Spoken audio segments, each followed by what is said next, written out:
అందుకు యేసు, నేను సత్పురుషుడని ఎలా చెప్పుచున్నావు? దేవుడు ఒక్కడే తప్ప మరి ఎవడునూ సత్పురుషుడు కాడు.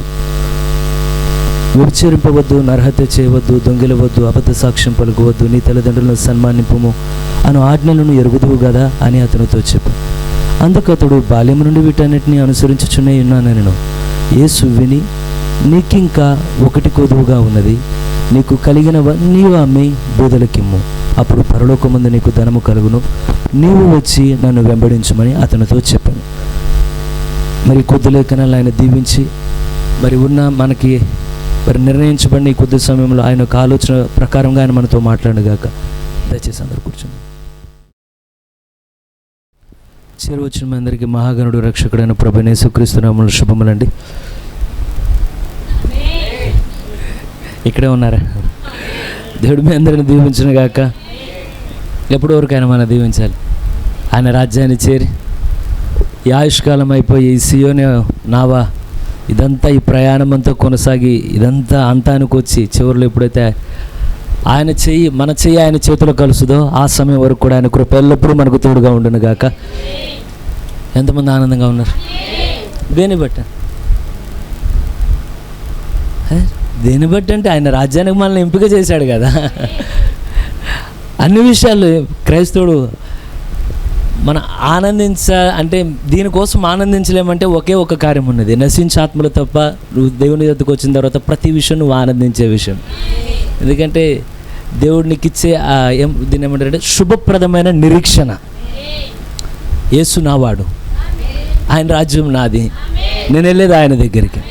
ఆ నిరీక్షణ లేక ప్రజలు ఎంతోమంది ఉన్నారు. కానీ మనకి వాళ్ళకి వ్యత్యాసం ఏమనంటే ఎక్కడికి వెళ్ళినా ఏ స్థలానికి వెళ్ళినా ఆ నిరీక్షణే మనల్ని బ్రతికిస్తూ ఉన్నది. ఇంకా ఏమి జరిగినా మరి ఆ నిరీక్షణ మనలో నుండి ఎన్నడూ కదిలిపోకుండా దేవుడు దాన్ని స్థిరంగా ఆయన రాజ్యాన్ని చేరినంత వరకు కూడా ఆయన కృప చొప్పున మన హృదయంలో లంగరు వేయనట్లు దేవుడు దయ చూపును గాక. మనం ఎక్కడికి లంగరు వేయబడ్డామండి? కిందకి లంగరు వేయబడలా. ఓడెక్కడికి లంగరు వేయబడుద్ది, కానీ మనం ఎక్కడికి లంగరు వేయబడ్డాం? కారణం ఏమంటే ఓడకి కరెక్ట్గా బలాన్ని ఇచ్చేది ఎక్కడున్నదంటే కింద ఉన్నది, కానీ మనకు బలాన్ని ఇచ్చేది ఎక్కడున్నదంటే పైన ఉన్నది. దేవుడు దయ చూపించిన గాక. మరి కొద్ది సమయంలో దేవుడు ఆయన కృప చొప్పున నేను మాట్లాడిన గాక. ఒకసారి అందరం పరిశుద్ధ గ్రంథంలో నుండి లూకా 18 ఇప్పుడు చదివిన 1వ వచనం ఒకసారి చదువుదామండి.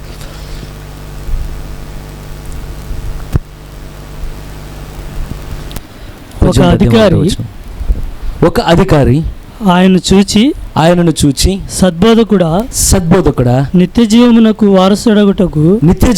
వారసుడగుటకు నేనేమి చేయవలనని ఆయన అడిగాను. అందుకు యేసు, చలండి. ఇక్కడ ఎంతమందికి నిత్య జీవం అంటే కావాలని ఆశించే వాళ్ళు ఎంతమంది ఉన్నారు? ఎలాగైనా నిత్య జీవాన్ని ఆయుష్కాలంలో ఎలాగైనా దాన్ని పొందుకున్నాననే నిశ్చయత నాకు కావాలి. ఎంతమంది? మీ అందరూ ఆశిస్తున్నారు కానీ నిత్య జీవాన్ని. సరే, నిత్య జీవం అంటే ఏంటి?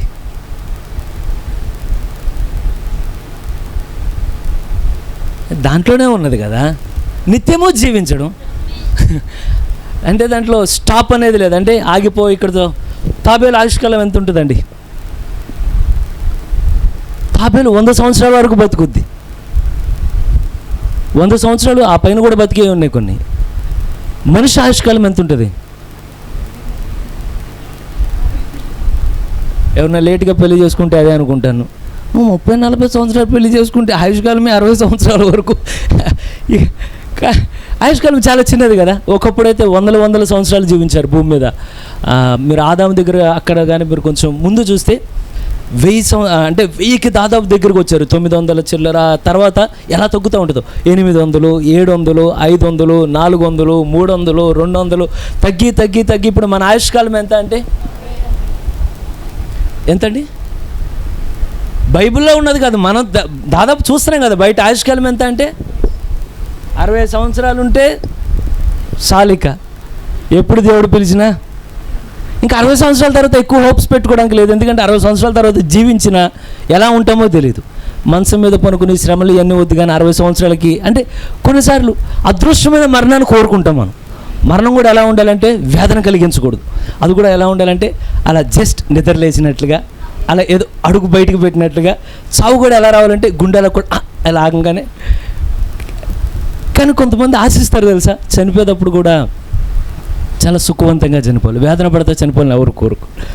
కానీ ప్రతిదానికి ఆయుష్కాలను కొన్ని నిర్ణీత, అంటే మీరు జీవులకు తీసుకున్న, పక్షులకు తీసుకున్న, ఎవరికైనా ఉన్నది. కానీ దేవుడు ఒక్కడికే జీవితానికి మీరు టైం చెప్పలేరు. ఆయన ఎప్పుడు జన్మించాడో చెప్పలేరు. చాలాసార్లు అంటే మైండ్ పోయే, అంటే ఏమంటామంటే నాకేం మైండ్ పని చేయట్లేదు అంటారు. నేను చాలాసార్లు ఆలోచించేమనంటే, మనమందరం ఎవరు ఏది ఉండాలన్నా ఏముండాలి? మనం వాదిస్తాం కదా. నాస్తికులు ఏమంటారంటే దేవుడు లేడు అంటే ఎవరో బుద్ధిహీనుడా. ఒకసారి ఒకతను అలాగే వాదించాడు, జాన్ న్యూటన్ని. దేవుడు లేడు అన్నాడంట. అంటే అతను చాలాసేపు చెప్పాడు దేవుడు ఉన్నాడు, చాలా వివరించడానికి ట్రై చేశాడు అతను. కానీ అతను ఏం అర్థం చేసుకోవట్లా. సరే రేపు రా అన్నాడంట. సరే వచ్చాడు. వచ్చేసరికల్లా ఒక చెక్కతో గ్లోబ్, మీరు స్కూల్లో చూస్తే రౌండ్ది ఉంటుంది, అది చేసి రెడీగా పెట్టాడంట. పెట్టంగానే అతను వచ్చి, భలే ఉంది, ఈ గ్లోబ్ ఎవరు చేశారన్నాడంట. ఎవరు చేయలేదు, దానికి అదే వచ్చిందన్నాడు. దానికది అలా. మరి ఈ చిన్న గ్లోబే దానికది రాకపోతే ఈ విశ్వం ప్రపంచం రావాలంటే ఎవరో ఒక నిర్మాణకుడు ఉన్నాడు కదా, ఒక శిల్పి ఒక ఆయన ఉన్నాడు కదా, ఒక ఆలోచనకర్త ఒక ఆయన ఉన్నాడు కదా. దీని వెనుకున్న ఇంటెలిజెన్స్, అంటే దీని వెనుకున్న అసలు ఈ సృష్టి వెనుకున్న అంటే ఆ జ్ఞానాన్ని మనం తలపోసుకోవడానికి సమయం సరిపోదండి. చూడండి, పొద్దున్నే మనం స్కూల్కి ఎలా రెడీ అవుతామో, పక్షిగూట్లో నుండి వచ్చే టైం, సూర్యుడు ఉదయించే టైం సేమ్. మళ్ళీ ఇదంతా తిరగాల్సిన మొత్తం తిరిగేసిన తర్వాత సాయంత్రం మనం ఎలాగైతే ఆఫీస్లో ఇక వెళ్ళొస్తామని క్యారేజ్ పట్టుకుని ఎలా రిటర్న్ అయిపోతామో, పక్షులన్నీ మొత్తం బ్యాగేజ్ మొత్తం సరివేసుకొని మళ్ళీ రిటర్న్లో వచ్చేస్తూ ఉంటాయి. అసలు ఇంటెలిజెన్స్ ఎక్కడిది? సూర్యుడు అస్తమిస్తూ ఉంటాడు. ఎవరిదంటే వెనుక మహోన్నతమైన జ్ఞానం కలిగింది దేవుడు. ఆయన ఇంటెలిజెన్స్ని మనం ఊహించడం కూడా కష్టం అది. సో ఇది చాలాసార్లు ఎన్ని అనుకున్నా నిజమే కదా. ఏది ఉండాలన్నా ఎవరు ఉండాలి? కాదండి, ఏది ఉండాలన్నా ఏదైనా ఉన్నదంటే దాని అర్థం ఏంటి? దాన్ని చేసిన వాడు ఎక్కడో ఉన్నాడని అర్థం కదా. ఎంతమందికి అర్థమైంది? సరే, ఇది ఉన్నదంటే దాని అర్థం ఏంటి? చేసిన వాడు ఉన్నాడని అర్థం, రైట్. సరే, ఈ భూమి ఉన్నదంటే అర్థం ఏంటి? అంటే సండే స్కూల్లో కొన్నిసార్లు అంటే ఏమన్నా స్నాక్స్ ఏమైనా ముందే ఇచ్చేయమంటారా నేను అని. ఎందుకంటే వాళ్ళు స్లోగా ఉన్నప్పుడు స్నాక్స్ ఇచ్చేయమంటే అర్థం ఏంటంటే తిన్న తర్వాత నోరు తెరుస్తారో అని అర్థం. సరే, ఈ భూమి ఉన్నదంటే అర్థం ఏంటి?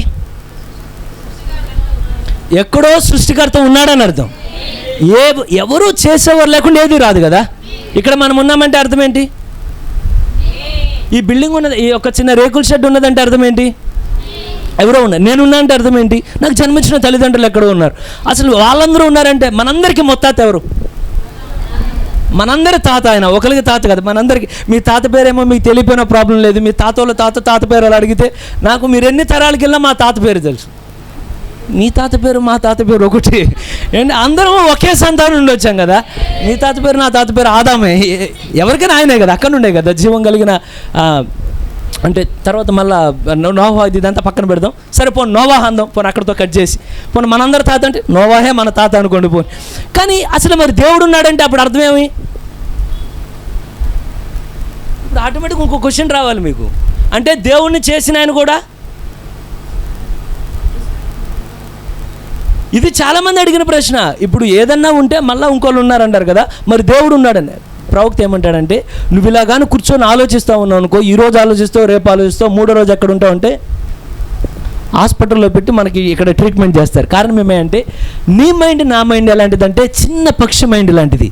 ఈ పెద్ద పెద్ద కార్యాలు నువ్వు ఆలోచించలేవు. కానీ బైబిల్ ఒక మాట చెప్పింది, ఏమంటే నేనే స్వయంభవుణ్ణి, ఆదియందు ఉన్నవాడిని నేనే, అంతము నేనే, నేను తప్ప దేవుడు అనేవాడు లేడు, నేను తప్ప రక్షకుడు అనేవాడు లేడు, అక్కడ ఉన్నది ఆయనే, అక్కడ ఉండేది ఆయనే. ఇక ఇంతకు మించి మనం ఆలోచించాల్సింది ఏమీ లేదండి. దేవుడు దయ చూపించిన కాక. కానీ ఆయనకున్న జీవం ఇప్పుడు ఎవరిలోకి రావాలంటే ఎంతమంది ఆలోచిస్తారు? ఆయన ఏమనుకున్నాడంటే ఆయన ఎలా ఉన్నాడో, నిత్యత్వం ఆయన ఎలా ఉండబోతున్నాడో, నిత్యం ఉండబోతున్నాడో, మీరు నేను కూడా అలా ఉండాలని ఆయన ఆశిస్తున్నాడు. అయితే ఈ కోరికను బట్టి ఇప్పుడు కరెక్ట్గా యవనస్తుడు పరుగుని వచ్చాడు. ఇతను రావడం కూడా చాలా అంటే నిర్లక్ష్యంగా రాలేదని, రావడం కూడా చాలా వేగిరంగా రాగానే యేసు ప్రభు ఆయన శిష్యులు చాలామంది వెనక అందరూ ఉన్నారు. అందరు నడుచుకుంటూ వెళ్ళం కానీ చాలా రెస్పెక్ట్ ఇచ్చాడు దేవుడికి, యేసు ప్రభుకి. రావడం మోకాళ్ళ మీద పడిపోయాడు. అతనే అంటే ఎలా అప్రోచ్ అవుతున్నాడు అంటే ఎలా సమీపిస్తున్నాడు చూడండి. అతనికి కావాల్సింది అనుకోరు. వెంటనే మోకాళ్ళ మీద పడిపోయాడు, 2 చేతులు ఎత్తాడు. అయ్యా, ఓ సద్బోధకుడా, నిత్య జీవం పొందడానికి నేనేం చేయాలి? ఎప్పుడైతే ఆ మాట అడుగుతున్నాడో ప్రవక్త మనం చాలాసార్లు విన్నాం. అతని యొక్క అంటే అతను ఎదిగిన విధానమే కానీ, అతని కుటుంబంలో పెంచిందే కానీ, ఈ ఏ కార్యాలు చూసినా సరే చాలా పర్ఫెక్ట్గా ఉన్నది అతని యొక్క అంటే చిన్న బాల్యం నుండి ఎదిగే ఆ వయసు వరకు. వెంటనే ఆయన ఏమన్నాడంటే, కారణం ఆయన దగ్గరకు వచ్చినప్పుడు చాలా రెస్పెక్ట్ ఇస్తున్నాడు, ఓ సద్బోధకుడా. కారణం ఏమంటే ఈయనే కాదు, ఈయనకు ముందు ఇంక ఆయన అడిగాడు ఇలాగే సేమ్ క్వశ్చన్. ఆయన ఎప్పుడైతే ఇలా వెళ్తా ఉండగానే ఒక ఆయన వచ్చి, ఓ సద్బోధకుడా, నిత్య జీవానికి నేనేం చేయాలని. వెంటనే ఆయన అన్నాడు, నువ్వు ధర్మశాస్త్రం చదువుతున్నావా అన్నాడు. ధర్మశాస్త్రం చదువుతున్నాను. చదవగానే సరే ఏమని చెప్తుంది ధర్మశాస్త్రం అని చెప్పుకుంటూ వచ్చాడు. చెప్పి నిన్ను వల్లే నీ పొరుగువాడిని ప్రేమించమని అంటే శోధించాలనుకున్నాడు అంటే అనుకొని నిన్ను వల్లే ఎందుకు నా పొరుగువాడు ఎవరు అన్నాడు. నీ పొరుగువాడు ఎవరో చెప్తాను, నువ్వు ఏం కంగారు పడబాకు. ఎందుకంటే స్కూల్లో మీరు మాస్టర్స్ని గమనించండి, అందరూ మాస్టర్లు ఒకలా ఉంటారు. కొంతమంది ఏంటంటే పిచ్చి కొట్టేసి మరి పిల్లల్ని కంట్రోల్ చేస్తారు.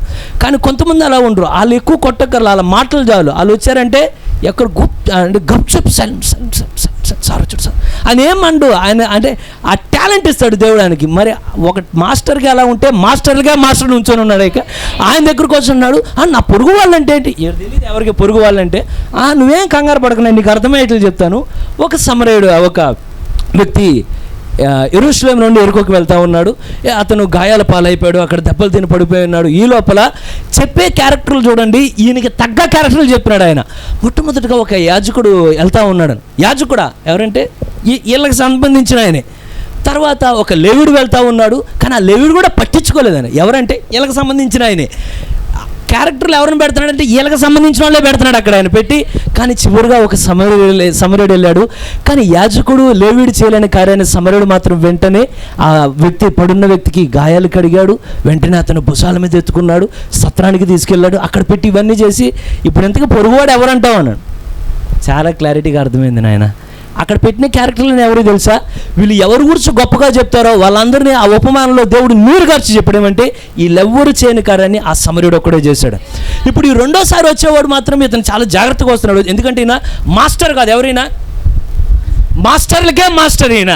అవును కదా, ఆయన బోధకులకే బోధకుడు, ఆయన రాజులకే రాజు, ఆయన ప్రభువులకే ప్రభు ఆయన. మరి బోధకులకే బోధకుడి దగ్గరకు వచ్చినప్పుడు చాలా జాగ్రత్తగా మాట్లాడుతున్నాడు. అయ్యా నిత్య జీవం పొందాలంటే నేనేం చేయాలి, నాకు ఆశ ఉంది. వెంటనే సరే నువ్వు ధర్మశాస్త్రం ఇవన్నీ తెలుసు, ఒక్కొక్క కార్యాన్ని అడుగుతూ ఉండగానే ఆయన చెప్తున్నాడు ఏమనంటే, అయ్యా ఇవన్నీ నా చిన్నప్పటి నుండి నేను చాలా చాలా చాలా కంఠస్థపట్టేసా. అంటే మీరు నాకేం కొత్తగా చెప్పాల్సిన ఏం లేవు, ఇవన్నీ నాకు బాగా బాగా బాగా తెలుసు. మొత్తం చెప్పిన తర్వాత ఆయన చివరిగా తిరిగి ఒక మాట అన్నాడు, ఇవన్నీ నీకు ఉన్నాయి కానీ నీకు అన్నీ ఉన్నాయి. అంటే నీకు చాలా భక్తి ఉన్నది, నీకు తల్లిదండ్రుల మీద చాలా ప్రేమ ఉన్నది, నీకు ధర్మశాస్త్రాలు అన్నీ తెలుసు, ఇవన్నీ ఉన్నాయి. కానీ ఇంకా ఒకటి నీకు కొదువుగా ఉన్నది, స్టిల్ ఏ వన్. కారణం ఇక్కడికి వచ్చినప్పుడు మనం అన్నీ సమర్పించుండొచ్చు, కానీ నీ జీవితంలో నా జీవితంలో ఒక్కటి కొదువుగా ఉంటే చాలు నిత్య జీవాన్ని కోల్పోవడానికి. ఆయన అన్నాడు ఒక్కటి. ఒకసారి చదువుదాం, 19వ వచనం, 20వ వచనం చదువుదాం,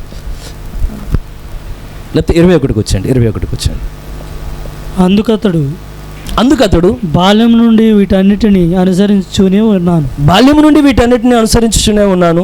యేసు విని నీకు ఇంకా ఒకటి కొదువుగా ఉన్నది, నీకు కలిగినవన్నీ అమ్మి బేదలకి. ఒక్క నిమిషం, ఏం చెప్పాడంటే ఆయన ఎంతవరకు అమ్మమన్నాడు? కలిగిన వాటిలో ఒక 20% ఆస్తి అమ్మేమన్నాడా, లేకపోతే ఒక 50% అమ్మేసేమన్నాడా, లేకపోతే 80% అమ్మేమన్నాడా? ఆయన చెప్తుంది ఏంటి?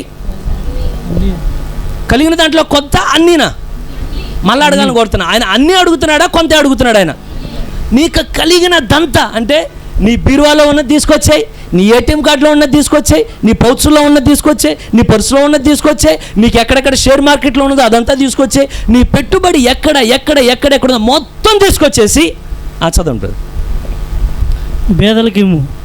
నాకు ఇవ్వనట్లేదు ఆయన, ఏమన్నాడు? అదంతా తీసుకొచ్చి బేదలకి ఇవ్వు. అప్పుడు పరలోకమందు నీకు ధనము కలుగును. నీవు వచ్చి నన్ను వెంబడించమని అతనితో చెప్పాను. అతడు చదవండి. ప్రవక్త అన్నాడు, ఒకవేళ అతన్ని కానీ యేసుప్రభు వేడి తిరిగి సరే కొంత డబ్బు నువ్వు ఈరోజు చర్చిలో కట్టే అంటే షార్ప్గా వెళ్ళి డబ్బులు కట్టేసేవాడంట. ఒకవేళ అలా కాకుండా ఆ దుర్గాపురం ఎనికేపాటి చర్చిలో ఎండకి చాలా ఇబ్బంది పడుతున్నారు, కొంచెం ఏసీలు 2 ఏర్పాటు చేయంటే ఇమీడియట్గా వచ్చి సురేష్ పాస్టర్ గారికి డబ్బులు ఇచ్చి వెళ్ళిపోయాడు. అంటే ఏమనంటే 2 ఏసీలు ఏర్పాటు చేయండి అని. చాలా రెడీగా ఉన్నాడు ఆయన. ఒకవేళ ఇలా కాదు కానీ జనవరి 1కి అందరూ తలా డబ్బులు వేసుకోవడం కాదు కానీ పూర్తి బాధ్యత నువ్వు తీసుకో. 2027 ఆల్రెడీ 7 నెలలు అయిపోయింది కదా, ఇంకో 3 నెలల్లో పూర్తి బాధ్యత నువ్వు తీసుకొని అందరికీ ఎనికపాటు కట్ట మొత్తం నువ్వు భోజనం పెట్టా అంటే దానికి కూడా డబ్బులు రెడీగా ఉన్నాయన్న. కానీ ఆయన ఏం అడుగుతున్నాడంటే అవేం అడగట్లా. కారణం ఏమంటే ఆయనకి ఏం కావాలంటే నువ్వేం చేస్తావో కాదు ఆయన కావాల్సింది. కొన్నిసార్లు నువ్వు ఏది చేయడానికి సిద్ధంగా ఉండో ఆయన అక్కడ పట్టుకొని అడుగుతాడమనంటే అది నాకు. ఆయనకి ఏది కావాలంటే శ్రేష్టమైనది కావాలి, ఆయనకి ఉన్నతమైనది కావాలి, ఆయనకి అత్యున్నతమైనది కావాలి. నీ జీవితంలో ఏదైతే నువ్వు చూసి మురిసిపోతా ఉంటావో దేవుడు ఏమంటాడంటే నీకు నిత్య జీవాన్ని ఇస్తా, కానీ ఆ మురిసిపోయేది ఏది ఉన్నదో అది నాకు ఇచ్చే అంటాడు ఆయన. ఎప్పుడైతే ఇది అడగంగానే అసలు నిజంగా ఒకవేళ ఆ ప్లేస్లో మీరు నేను ఉంటే ఏం చేస్తామండి? మీరు నేను నుంచొని ఉన్నాం. ఆ మూమెంట్ ఎలాంటిదంటే అక్కడ నుంచున్న క్షణం ఎలాంటిదంటే పరలోకానికి పాతాళానికి మధ్యలో ఉన్న క్షణం లాంటిది అది. ఆ క్షణంలోనే నువ్వు పరలోకానికి వెళ్తావో నిర్ణయం అంటే నీకు అర్థమైపోద్ది, పాతాళానికి వెళ్తావో అర్థమైపోయింది. ఇప్పుడు ఆయన ఒకవేళ మీ దగ్గరకు వచ్చి నీ కలిగి ఉన్నదంతా అమ్మేసి పేదలకు ఇచ్చి నాతో పాటు వచ్చి అంటే మీరేం చేస్తారు? నాకు తెలియదుగా నేను మాత్రం ప్రభు ఆస్తులొద్దు అంతస్తులొద్దు నాయన. ఇదేంటండి ఎందుకు వచ్చారు మీరు చర్చికి? నిత్య జీవం కొరకే కదా వచ్చింది. అంటే ఇవ్వబుద్ధి కావట్లేదా మీకు? ఒకవేళ ఆయన మిమ్మల్ని అడిగి ఒకవేళ ఇప్పుడు కొంచెం పేర్లు ఒకవేళ నవ్వే శిష్యుని అడిగి ఊరిలో ఉన్న ఇల్లు ఇచ్చేసి నీకు దేవుడు నిత్య జీవనం ఇస్తా అంటే ఏం చేస్తారు? అరే ఇల్లు మనం వెంటనే ఏమంటే ఎగిరిగా అంతేస్తే ఏమనంటే ఇన్ని రోజులు వచ్చి కన్ఫ్యూజన్లో బతికేదానికన్నా ఇచ్చేస్తే వచ్చుద్దంటే ప్రభా ఇల్లు ఇమ్మంటావా తీసుకో, ఇల్లు గ్రౌండ్ కావాలా గ్రౌండ్ తీసుకొని అయినా, పొలం కావాలంటే పొలం తీసుకొని అయినా, ఎందుకంటే అది డబ్బులు పెట్టి కొనలేనిది నువ్వు నాకు ఇస్తానంటే ఇది నశించిపోయేది ఎందుకు, దయచేసి పట్టుకొని తీసుకుని పోపురు.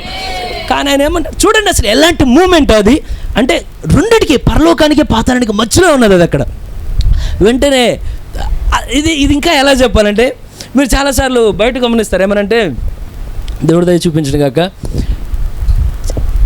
సంవత్సరం అంతా అమ్మే సేల్స్ ఒకటి ఉంటుంది, కానీ దసరా టైంలో అమ్మే సేల్స్ ఒకటి ఉంటుంది. ఆ టైంలో పేపర్లు ఏమేస్తారని bumper offer bumper offer bumper offer bumper offer bumper offer. ఎప్పుడైతే నీకు ఆఫర్ అయ్యి కానీ దాని అర్థం ఏంటంటే ఎప్పుడు దొరికాయే కానీ ఇప్పుడు ఎలా నీకు తగ్గుతాయి, కొంచెం రేటు తగ్గి అంటే నాణ్యత అలాగే ఉంటుంది, కానీ ఎక్కడో దగ్గర నీకు అందుబాటులోనికి వస్తే ఎలా ఉంటుందో ఆఫర్ని మనం పోగొట్టుకోవడానికి ఇష్టపడవు. కానీ నాకు తెలిసి భూమి మీద ఉన్న వాళ్ళందరిలో దేవుడిచ్చిన ఆఫర్లో బెస్ట్ ఆఫర్ ఎవరికి ఇచ్చాడో తెలుసా? క్షణాల్లో ఒకవైపు నిత్య జీవాన్ని పెట్టి ఒకవైపు ఏమన్నాడంటే నీ కలుగున్నదంతా అమ్మి బీదలకి ఇచ్చి నాతో పాటు వచ్చే నువ్వు అమ్మి వేస్తే పరలోకముందు నీకు ధనము కలుగును. కానీ ఇదే ఆఫర్ కానీ ఈ క్షణాన్ని ఇక్కడున్న ఎవరికైనా ఇస్తే ఎగిరిగంతే వెనక్కి వెళ్ళిపోతామండి. ఆయన ఏమంటాడంటే నువ్వు వచ్చి నన్ను వెంబడించము. ఎందుకంటే ఉద్యోగాలు అటు ఇట్లా తిరిగేదానికి మనం ఏమనుకుంటాం, చక్కగా ఆయన ధోనితో పాటు వెళ్తా ఉంటే ఆయన మీకు అలా అనిపించట్లేదా? ఆయన ధోనిలో వెళ్తా ఉన్నాడు 11 మంది శిష్యులు, అప్పుడు మీరు కూడా మనం కూడా దానిలో కూర్చొని వెళ్తే నడిపించున అనిపిస్తుంది. అక్కడికి వెళ్ళిన తర్వాత ఏమనంటే ఇది భలే భలే భలే భలే ఉన్నదని. ఆయన ఎప్పుడైతే గుట్టువాడిని అలా కళ్ళు తెరిచి చూడంగా అంటే స్వస్థపరచంగానే మీరు పక్కనే ఉండగానే ఇప్పుడు నువ్వు ఆయన వేరు కాదు కానీ నువ్వు ఆయన కలిసి కలిసి కలిసి కలిసి కలిసి ఆ యొక్క సముద్ర ప్రాంతాల్లోనే కానీ నదుల తీరాల్లో కానీ ఇవన్నీ ఏమనంటే ఆఫర్ ఇచ్చాడు ఆయన. ఇది అమ్మేసి నాతో పాటు వచ్చి నాతో. కానీ ఇదే ఆఫర్ ఇది ఫస్ట్ టైం కాదండి. నిజానికి ఇచ్చిన ఆఫరు ఇంతకుముందు ఆల్రెడీ ఒక ఆయన అడిగాడు అదే ఆఫర్ని. ఏమనంటే ప్రభా నీతో పాటు నేను వచ్చేస్తానయ్యా అని. కానీ ఒకళ్ళు అడిగితే ఆయన ఏమన్నాడు తెలుసా? నువ్వు నాతో పాటు వస్తావు. నేను నీతో పాటు వచ్చేస్తాను ప్రభా అని అనగానే వెంటనే ఆయన తిరిగి నక్కలకైనా బొర్రెలు ఉన్నవేమో, ఆకాశ పక్షులకైనా నివాస స్థలం ఉన్నదేమో, కానీ మనుష్య కుమారుడు తలవాల్చుకున్నట్టుకైనాను. కానీ ఈరోజు ఆయన అదే స్థితిలో ఉన్నాడా? ఆయన తలవాల్చుకోవడానికి స్థలం ఉన్నదా? ఆయన ఈరోజు శిరస్సుగా సంఘం మీద కానీ దిగి రావట్లేదా? తలరాయి కానీ దిగి రావలేదు ఆయన. ఈరోజు అయితే ఆయనకి స్థానం అనేది ఎవరయ్యా ఆ స్థానం అంటే ఏమే. కానీ మీరు గమనించండి అదే టైంలో చాలామందికి అంటే ఆఫర్ని ఏమనంటే రిజెక్ట్ చేశారు. వాళ్ళు వస్తామన్నా కూడా ఆయన లేదు లేదు లేదు లేదు. కానీ ఇదే ఆఫర్ని ఒక వ్యక్తి అడుగుతున్నాడు. ఈ వ్యక్తి సామాన్యుడు కాదు కానీ పూర్తిగా దయ్యాలతో నింపబడిన వ్యక్తి అడుగుతున్నాడు. ఏమంటే అయ్యా నీతో పాటు నేను వస్తానయ్యా, నీతో పాటు నేను వస్తానయ్యా. ఎప్పుడైతే ఈ మనందరికీ తెలుసు, ఒకసారి చదువుదామా మార్కు సువార్త 5వ అధ్యాయం.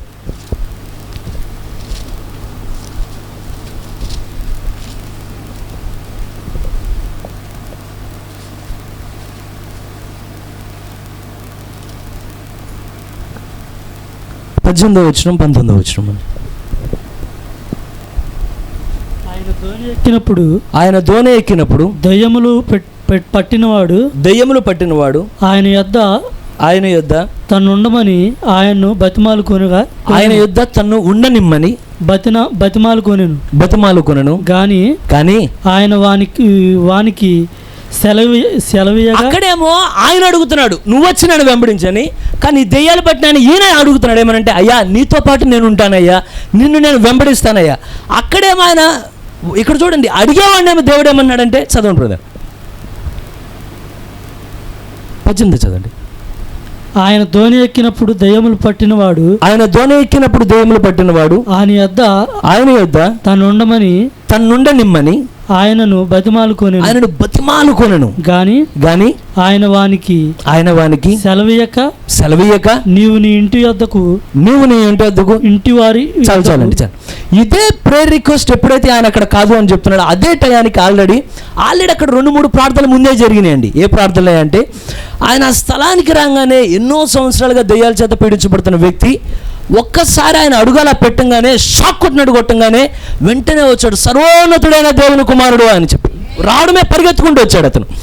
కానీ రాగానే మొట్టమొదటిగా లోనున్న దెయ్యాలు ప్రార్థించిన ఏమనంటే, అయ్యా ఫస్ట్ రిక్వెస్ట్ చూడండి, దయచేసి నువ్వు మమ్మను ఈ స్థలం విడిచిపెట్టమని మాత్రం చెప్పమాకు. ఏ స్థలం? నువ్వు ఎక్కడికైనా పంపి, కానీ ఈ ఊరు, ఈ దేశం, అసలు చూడండి వాటికి ఎంత అనుబంధం ఉన్నదో. ఈ దేశం నుండి మాత్రం మమ్మల్ని దయచేసి ఎక్కడికి పంపి మాకయ్యా, నువ్వేం చెప్పినా ఈ దేశంలో మాత్రం మమ్మల్ని ఉండనిమ్ము. వెంటనే ఆయన అన్నాడు, ఓకే, ప్రార్థనకు జవాబిస్తున్నాడు ఆయన. రెండోదిగా ఏం ప్రార్థిస్తున్నాయంటే, అయ్యా నువ్వు మమ్మల్ని తరిమివేసేటప్పుడు ఎక్కడికో తరిమివేయడం కాదు, కాకపోతే అదిగో అక్కడ ఈ పందులన్నీ ప్రపాతంలోని గల పందులన్నీ గుంపులుగా ఉన్నాయి, దయచేసి మమ్మల్ని ఆ పందుల్లోనికి వెళ్ళని. వెంటనే ఆయన ఓకే, ఈ దేశాన్ని వదిలినిచ్చి మమ్మల్ని వెళ్ళనివ్వకంటే ఓకే అని చెప్పాడు ఆయన. పందుల్లానికి వెళ్తామంటే ఓకే అని చెప్తున్నాడు ఆయన. కానీ ఎప్పుడైతే ఈ కార్యాలన్నీ జరిగిపోయినాయో, నిజంగానే వెంటనే ఆ వ్యక్తి రావడం, స్వస్థత జరగడం వెంటనే క్షణాల్లో జరిగిపోయినది. అది ఆ చుట్టూ ఉన్న పందులను మేపే ఆ కాపరులందరూ చూడంగానే ఈ జరిగిన కార్యాన్ని చాలా కొద్ది టైం అండి, చాలా కొద్ది సమయంలో మొత్తం ఆ ఊరు మొత్తం పాకిచ్చేశారు ఈ వార్త. ఏమనంటే, అయ్యా ఇప్పటి వరకు మనం ఎవరికైతే భయపడ్డామో, ఇప్పటి వరకు ఎవడైతే దెయ్యాలు పట్టుకొని తిరుగుతూ ఉన్నాడో ఆ వ్యక్తి ఈరోజు అలా లేడు, కానీ చాలా చక్కగా వస్త్రాలు కట్టుకొని కూర్చున్నాడు అక్కడ. తన హృదయం చాలా సరైన మనస్థితిని కలిగి ఉన్నాడు అతను మనం చూసినట్లేడు, కానీ అతనిలో చాలా వ్యత్యాసం ఉన్నది అయ్యా. కారణం ఏమంటే, ఎవరో దోణిలోండి దిగొచ్చాడు ఒక ఆయన సామాన్యంగా ఉన్నాడు, కానీ అతను చూడంగానే ఈ లోనున్న 2000 దెయ్యాలు అరవడం ప్రారంభించింది. కారణం ఏమంటే, ఆయన నామం సర్వోన్నతమైన నామం, అది పరలోకమందు స్తుతించబడే నామం, భూమి యందు స్తుతించబడే నామం, భూమి క్రిందనైనా ఆ నామం స్తుతించబడవలసిన నామమే అది. ఆయనే దిగరాగానే దెయ్యాలు వణికి కేకలేస్తున్నాయి, అయ్యా అయ్యా అయ్యా అయ్యా. ఇవన్నీ చూసిన వాళ్ళు అనుకున్నారు, ఇప్పుడు వరకు వీళ్ళని చూసి అరిసిన వాళ్ళు చూసాం, కానీ అంటే ఈ దెయ్యం పట్టిన వాళ్ళు చూడంగానే ప్రజలు ఆడడం ప్రారంభించారు, మమ్మీ అమ్మో డానా వచ్చేస్తాడు అని. కానీ ఆయన దిగొస్తుంటే దెయ్యాలు ఆడడం ప్రారంభించారు, 2000 దెయ్యాలు అరుస్తున్నాయి అక్కడ. ఇది చూసి లోపలికి వెళ్ళి చెప్తున్నాడు, అయ్యా ఏమి జరిగిందో తెలియదు. కానీ మీరు గమనించండి, ఎంత టైం అంటే చాలా తక్కువ సమయంలో ఆ చుట్టూ ఉన్న గ్రామాలు మొత్తం చెప్పేశారు, ఆ చుట్టూ ఉన్న ఊరు మొత్తం చెప్పేశారు, ఆ చుట్టూ ఉన్న పట్టణాలు ఎన్నడూ కొద్దిమంది కాపరులు వాళ్ళంతా మొత్తం చాటింపు వేసేసుకొని ఎప్పుడైతే వాళ్ళు రిటర్న్లో తిరిగి వచ్చే సమయానికి, ఆ సమయానికి అసలు ఎంత చక్కగా ఉన్నదంటే, వాళ్ళు ఎప్పుడైతే పరుగు నా స్థలమంతా చుట్టూ తిరిగి రాగానే వాళ్ళు చూసిన సీన్ వాళ్ళ లైఫ్లో ఎన్నడూ చూడలేదు. ఆ సీన్ ఏం సీన్ అయ్యా అంటే, ఒక ఆయనేమో సామాన్యంగా ఇలాగా ఆ ఓడ దగ్గర, అంటే ఆ పడవ దగ్గర అక్కడ ఉన్న, లేకపోతే ఒక రాళ్ళ దగ్గర ఆయన ఇలా కూర్చొని ఉండగానే ఎవరికైతే వణికిపోయారో అదే వ్యక్తి చాలా సామాన్యంగా అక్కడ ఆయన కాళ్ళ దగ్గర నిలబడి ఇలా కూర్చొని చూస్తూ ఉన్నాడు. చూడగానే వాళ్ళు అనుకున్నారు, అసలు ఇది ఎన్నడూ జరగల, కానీ ఫస్ట్ టైం ఈ దెయ్యాలు పట్టినోడిని పూర్తి ఇటువంటి స్థానంలో మార్చగలిగిన వ్యక్తిని ఎవరూ మేము చూడలేదు.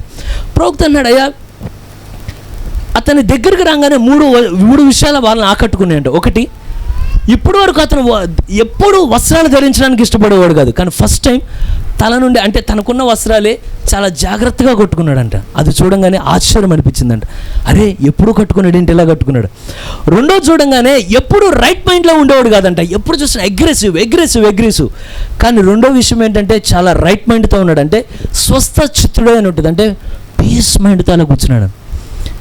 ఆ ఫేస్లో ఉన్న ఆ ప్రశాంతత వాళ్ళు ఎన్నడూ చూడలేదు ఆ వ్యక్తిలో, కానీ ఫస్ట్ టైం అలా చూడంగానే వాళ్ళకి ఆశ్చర్యం అనిపిస్తున్నది, ఏంటి ఇలా మారిపోయాడు.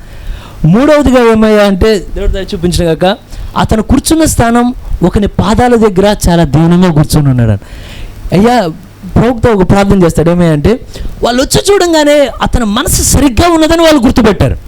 కారణం ప్రవక్త ప్రార్థన చేస్తాడు, ఏమయ్యా అంటే చాలామంది అంటారంట, నువ్వు యేసు యొద్దకు వస్తే పిచ్చోడు అయిపోతావు అంటారంట. అంటే అరే ఆ మతం తెల్లోళ్ళ మతం ఆళ్ళ మతం ఆ మతంలోకి పోకపోతే నువ్వు పిచ్చోళ్ళు అయిపోతావు. కార్యం ఏంటంటే మతం ఎన్నడూ నిన్ను పిచ్చోని చేయదు. ప్రభువైన యేసు యొక్క మతం ఎన్నడూ నిన్ను పిచ్చోని చేయదు, కానీ అది నీకు సరైన మనసును ఇస్తుంది. ఎలా బట్టలు కట్టుకోవాలో నేర్పుతుంది, ఎలా మాట్లాడాలో నేర్పుతుంది, ఎలా నడవాలో నేర్పుతుంది, ఏం చెయ్యాలో నేర్పుద్ది, ఏం చేయకూడదో నేర్పుద్ది. కానీ మీరు గమనించండి, ఎంతమంది సరైన అంటే మనసులో ఇప్పుడున్నామా ఇంతకు ముందు ఉన్నామా? దేవుని ఎదుగు వచ్చిన తర్వాత సరైన మనసు మనం కలిగి ఉన్నాం. ఒకసారి కొన్నిసార్లు మా వర్క్ ప్లేస్లో లాస్ట్ టైం ఒక బయట వాళ్ళు అంటే తెలుగు వాళ్ళు కొంతమంది లోడర్లు పని చేశారండి. వాళ్ళందరినీ గమనించిన తర్వాత చివరిలో వాడు వెళ్తా ఒక మాట అన్నాడు, అన్న నిన్ను ఇన్ని రోజులు చూశాను నేను, ఇక్కడ ఉన్న వాళ్ళందరూ అరుస్తారు కానీ నువ్వు ఎందుకన్నా అరవ మా అందరి మీద బీభత్సంగా తిడతారండి, మిగతా వాళ్ళు తిడతారు. నేను చెప్పాను, తమ్ముడు ఒకప్పుడు అనుకో అరిసేవాళ్ళు ఉన్నారు చూడు, వాళ్ళతో పాటు నేను కూడా అరిసేవాడిని. కానీ ఒక టైం నా లైఫ్లో వచ్చింది, నేను ఎప్పుడైతే క్రీస్తుని ఎరిగిన తర్వాత ఒకప్పుడు అరిసా నేను, కానీ ఇప్పుడు అరవడానికి కారణం ఈ చేతులు నాయి కావు, ఈ నాలుక నాది కాదు, ఈ ఆలోచనలు నాయి కావు, ఈ మాటలు నాయి కావు. ఒకప్పుడు చేశా, కానీ ఇప్పుడు స్వస్థ చూస్తున్నా అంటే రైట్ మైండ్లోకి వచ్చిన తర్వాత ఏం చేస్తానో నాకు అర్థమవుతున్నది. కారణం ఏమంటే ప్రవక్త ప్రార్థన చేస్తున్నాడు, గమనించండి. అయ్యా ప్రవక్త అన్నాడు, ఇది ఒక ఇన్సేన్ ఏజ్ అంటే ఏంటంటే ఇంకా చెప్పంటే పిచ్చోడి కాలం ఇది. నువ్వు ఏది చూడు భూమి మీద నీకంతా పిచ్చి పిచ్చిగా కనబడుద్ది. వాళ్ళకి నిన్ను చూసి ఎలా ఉంటుంది తెలుసా? నీ కాళ్ళను చూసాను ఇదేం పిచ్చిరా అనుకుంటున్నాను, వాళ్ళు నిన్ను చూసాను ఇదేం పిచ్చిరా అనుకున్నాను. కారణం ఏమంటే ఒకసారి ఒకళ్ళు పార్కులో వెళ్తూ ఉండగానే వెనకాల ఇద్దరు మాట్లాడుకుంటుంట, ఒక అడుక్కునవాడు ఇంకో అడుక్కునవాడితో చెప్తున్నాడంట, రేపు పొద్దున తాజ్మహల్ కొందాం అనుకుంటున్నాను అన్నాడు. అనగానే ఆల్రెడీ రోడ్డు మీద నడుచుకుంటూ వెళ్ళే వ్యక్తి ఉంటాడు కదా, వీడు మంచిగా ఉన్నాడు పిచ్చిగా ఉన్నాడు తాజ్మహల్ కొనడం ఏంటి అన్నాడు అనుకుని, వీడికి మానసికంగా బాగోలేదేమో అనుకున్నాడు. వెంటనే పక్కనోడు చెప్తున్నాడు, వాడికి నీకు ఏమైనా పిచ్చి పట్టిందా అన్నాడంట. అనగానే ఫోన్లో పక్కన ఉన్నాడు మంచుకున్నాడు అనుకున్నాడంట ఈయన. అని ఏం నువ్వు తాజ్మహల్ కొంటా అన్నావు అన్నాడు. అవును తాజ్మహల్ కొంటా అంటే నేను అమ్మాలి కదా తాజ్మహల్ అన్నాడంట. నుంచున్నాడికి ఎలా ఉంటుందంటే అసలు మీ ఇద్దరిలో ఎవరు పిచ్చోళ్ళు ఎవరు మంచోళ్ళు. కారణం ఇప్పుడున్న భూమి ఎలా ఉన్నదంటే సేమ్ అదే పొజిషన్లో ఉంది. అంటే నీకు వాళ్ళు మాట్లాడే విధానం ఏమైనా చూస్తే వాళ్ళకి నిన్ను చూసి ఎలా అచ్చం పిచ్చోళ్ళగా కనబడతావు, కానీ నీకు వాళ్ళు కనబడితే ఎలా ఉంటారు, అచ్చం పిచ్చోళ్ళగా కనబడతారు వాళ్ళు. కారణం ఏమంటే నీ లోకం వేరు వాళ్ళ లోకం వేరు, నీ రాజ్యం వేరు వారి రాజ్యం వేరు, నీ గురి వేరు వారి గురి వేరు. వాళ్ళు దేశది మరలా బతికే వాళ్ళు చాలామంది ఉన్నారు కానీ భూమి మీద, కానీ మనమైతే పరదేశంలో యాత్రికులం కనుక మనకంటే దేవుడు ఒక గురిని ఇచ్చాడు కనుక మనం నడిచేది. మీరు గమనించండి, పిచ్చోడికి ఉన్న లక్షణం ఏంటి తెలుసా? అవతలోడు పిచ్చోడు అని చెప్పినా కూడా పట్టించుకోడు. మీరు వెళ్ళి నువ్వు పిచ్చోడు అన్నారనుకో నిన్నే పిచ్చోడు అన్నాడు తిరిగి. కారణం ఏమంటే నేను మీకు విషయం చెప్తా, దేవదూతలు ఉన్నారా లేదా? అరే దేవదూతలు ఉన్నారా లేరండి? మికాయేలు ఉన్నాడా? గాబ్రియేలు ఉన్నాడా? పరలోకం అనేది ఉందా? పాతాళం అనేది ఉన్నదా? దేవుని దూతలు దిగొస్తారా మనుషుల మధ్యలోనికి? దేవుని దూతలు మనుషులతో మాట్లాడతారా? మీకు మాట్లాడరా? ప్రవక్త చెప్తున్నాడు, ఏంజలిక్ బీయింగ్స్ అంటే దేవదూతలు మనుషులతో మాట్లాడడానికి ప్రయత్నిస్తారంట. ఎప్పుడు సుదర్శన్ అంటే నీతో మాట్లాడేది వాళ్ళే. కాకపోతే దురదృష్టం ఏంటంటే అన్నీ మంచి దేవదూతలు కావు, కొన్ని దేవదూతలేమో కిందవి. కానీ ఎందుకని నేను ఈ మాట అన్నానంటే మీరు గమనించండి, ప్రవక్త యొక్క ఫోటో మీరు ఎక్కడికైనా తీసుకెళ్ళి ఆ పైనున్న చెయ్యి అది ఎవరో కాదయ్యా స్వయంగా దేవుని యొక్క దూత హస్తం అని చెప్పండి, మీ వెనకాల చూస్తారు. వాళ్ళు ఏం చెప్పారు తెలుసా? అది దేవుని హస్తం కాదు కానీ ఒక లైట్ ఉందంట, ఆ లైటే చేయలాగా పడిందని. అప్పుడు మనకు వాళ్ళు ఎలా కనపడతారు? ఎందుకయ్యా అంటే మీకు విషయం తెలుసా? 2023లో అమౌంట్ చెప్తున్నా ఒకసారి లెక్క పెట్టుకోండి, 19,261,80,00,000. ఎంతండి? 61 కోట్లు. ఎన్ని కోట్లు అయ్యి? 19,261,80,00,000 దేనికి ఖర్చు పెట్టారు తెలుసా? ఏమయ్యా అంటే ఆకాశం అవతల ఎవరో ఉన్నారు, మీరు వినుంటారు ఏలియన్స్ అని నేను ఎప్పుడైనా విన్నారా? మీరు ఫోన్లో వాటిలో చూస్తారు. గ్రహాంతర వాసులు మన దేశం భూమి మీదకి వచ్చారు, అక్కడికి వచ్చి కనపడ్డారు. రెండు వైపులా ఆదాయమే. వీళ్ళేమో ఒక వ్యాపారం వీళ్ళు చేస్తున్నారు, రెండో వ్యాపారం ఏమో గ్రహాంతర వాసులు భూమి మీదకి వచ్చారు. మీకు తెలుసా అని అనగానే మనకి తెలిసినా తెలియపోయినా అమ్మో ఏంటో దాంట్లో ఏముండదు అనుకుంటున్నారని చెప్తాడు ఫైనల్లో, మీకు తెలుసా అని. కానీ మీరు గమనించండి, ఇన్ని కోట్లు దేనికి ఖర్చు పెట్టారు తెలుసా? వాళ్ళు ప్రయత్నిస్తున్నది ఒకటే. ఇప్పటికీ రీసెర్చ్, మనం ఇక్కడ కూర్చొని ఆరాధనలో ఉంటే అమెరికాలో ఒక పక్కన రీసెర్చ్ జరుగుతున్నది. ఏమిటి తెలుసా? ఇదే మానవ అంటే ఈ మనుషుల మధ్యలోనే అవతల దేశంలో నుండి, అవతల ప్రపంచంలో నుండి కొన్ని ఏలియన్స్, గ్రహాంతరం అంటే మన మనుషుల మీద ఉన్నాం కదా, వాళ్ళ ఆలోచన ఏమంటే వేరే గ్రహం మీద కూడా ఎలాంటి మనుషులు ఎక్కడో ఉన్నారు. వీళ్ళు ఎలాగైతే బిల్డింగ్లు కట్టారో వాళ్ళు కూడా అలా బిల్డింగ్లు కట్టారు. వీళ్ళు ఎలా రాకెట్లో, వాళ్ళు కూడా రాకెట్లో తిరుగుతా మన భూమి మీదకి ఇలా వచ్చేస్తున్నారు. వాళ్ళని పట్టుకోవాలని వీళ్ళు పెట్టే ఖర్చు. కానీ మనమేమంటామంటే దీనికోసం 80 లక్షలు ఖర్చు పెట్టాలి. ఎన్ని? 19,261 కోట్ల 80 లక్షలు. ఇక్కడ కూర్చొని రూపాయి ఖర్చు లేకుండా చెప్తే ఏమనంటే అవతల వైపు ఇంకో రాజ్యం ఉంది, అవతల వైపు ఇంకో లోకం ఉన్నది, అవతల వైపు మా చుట్టాలు అక్కడ ఉన్నారు, అవతల మా బంధువులు అవతలలో ఉన్నారు. అయ్యా నువ్వు ఇక్కడ నుండి ఎక్కడికి వెళ్ళాల్సిన అవసరం లేదు, వాళ్ళు ఎక్కడి ఎక్కడికి వచ్చారు. 1963లో స్వయాన ఆయన బలిష్ఠుడైన దేవదూతగా ఆయన ఎదుగు వచ్చాడు. ఆయన ఎక్కడున్నాడు ఇప్పుడు? దూత ఎక్కడ కనబడుతున్నది? పరిశుద్ధాత్మ ఎక్కడ సంచరిస్తూ ఉన్నాడు? అద్భుత కార్యాలు ఎక్కడ జరుగుతూ ఉన్నవి?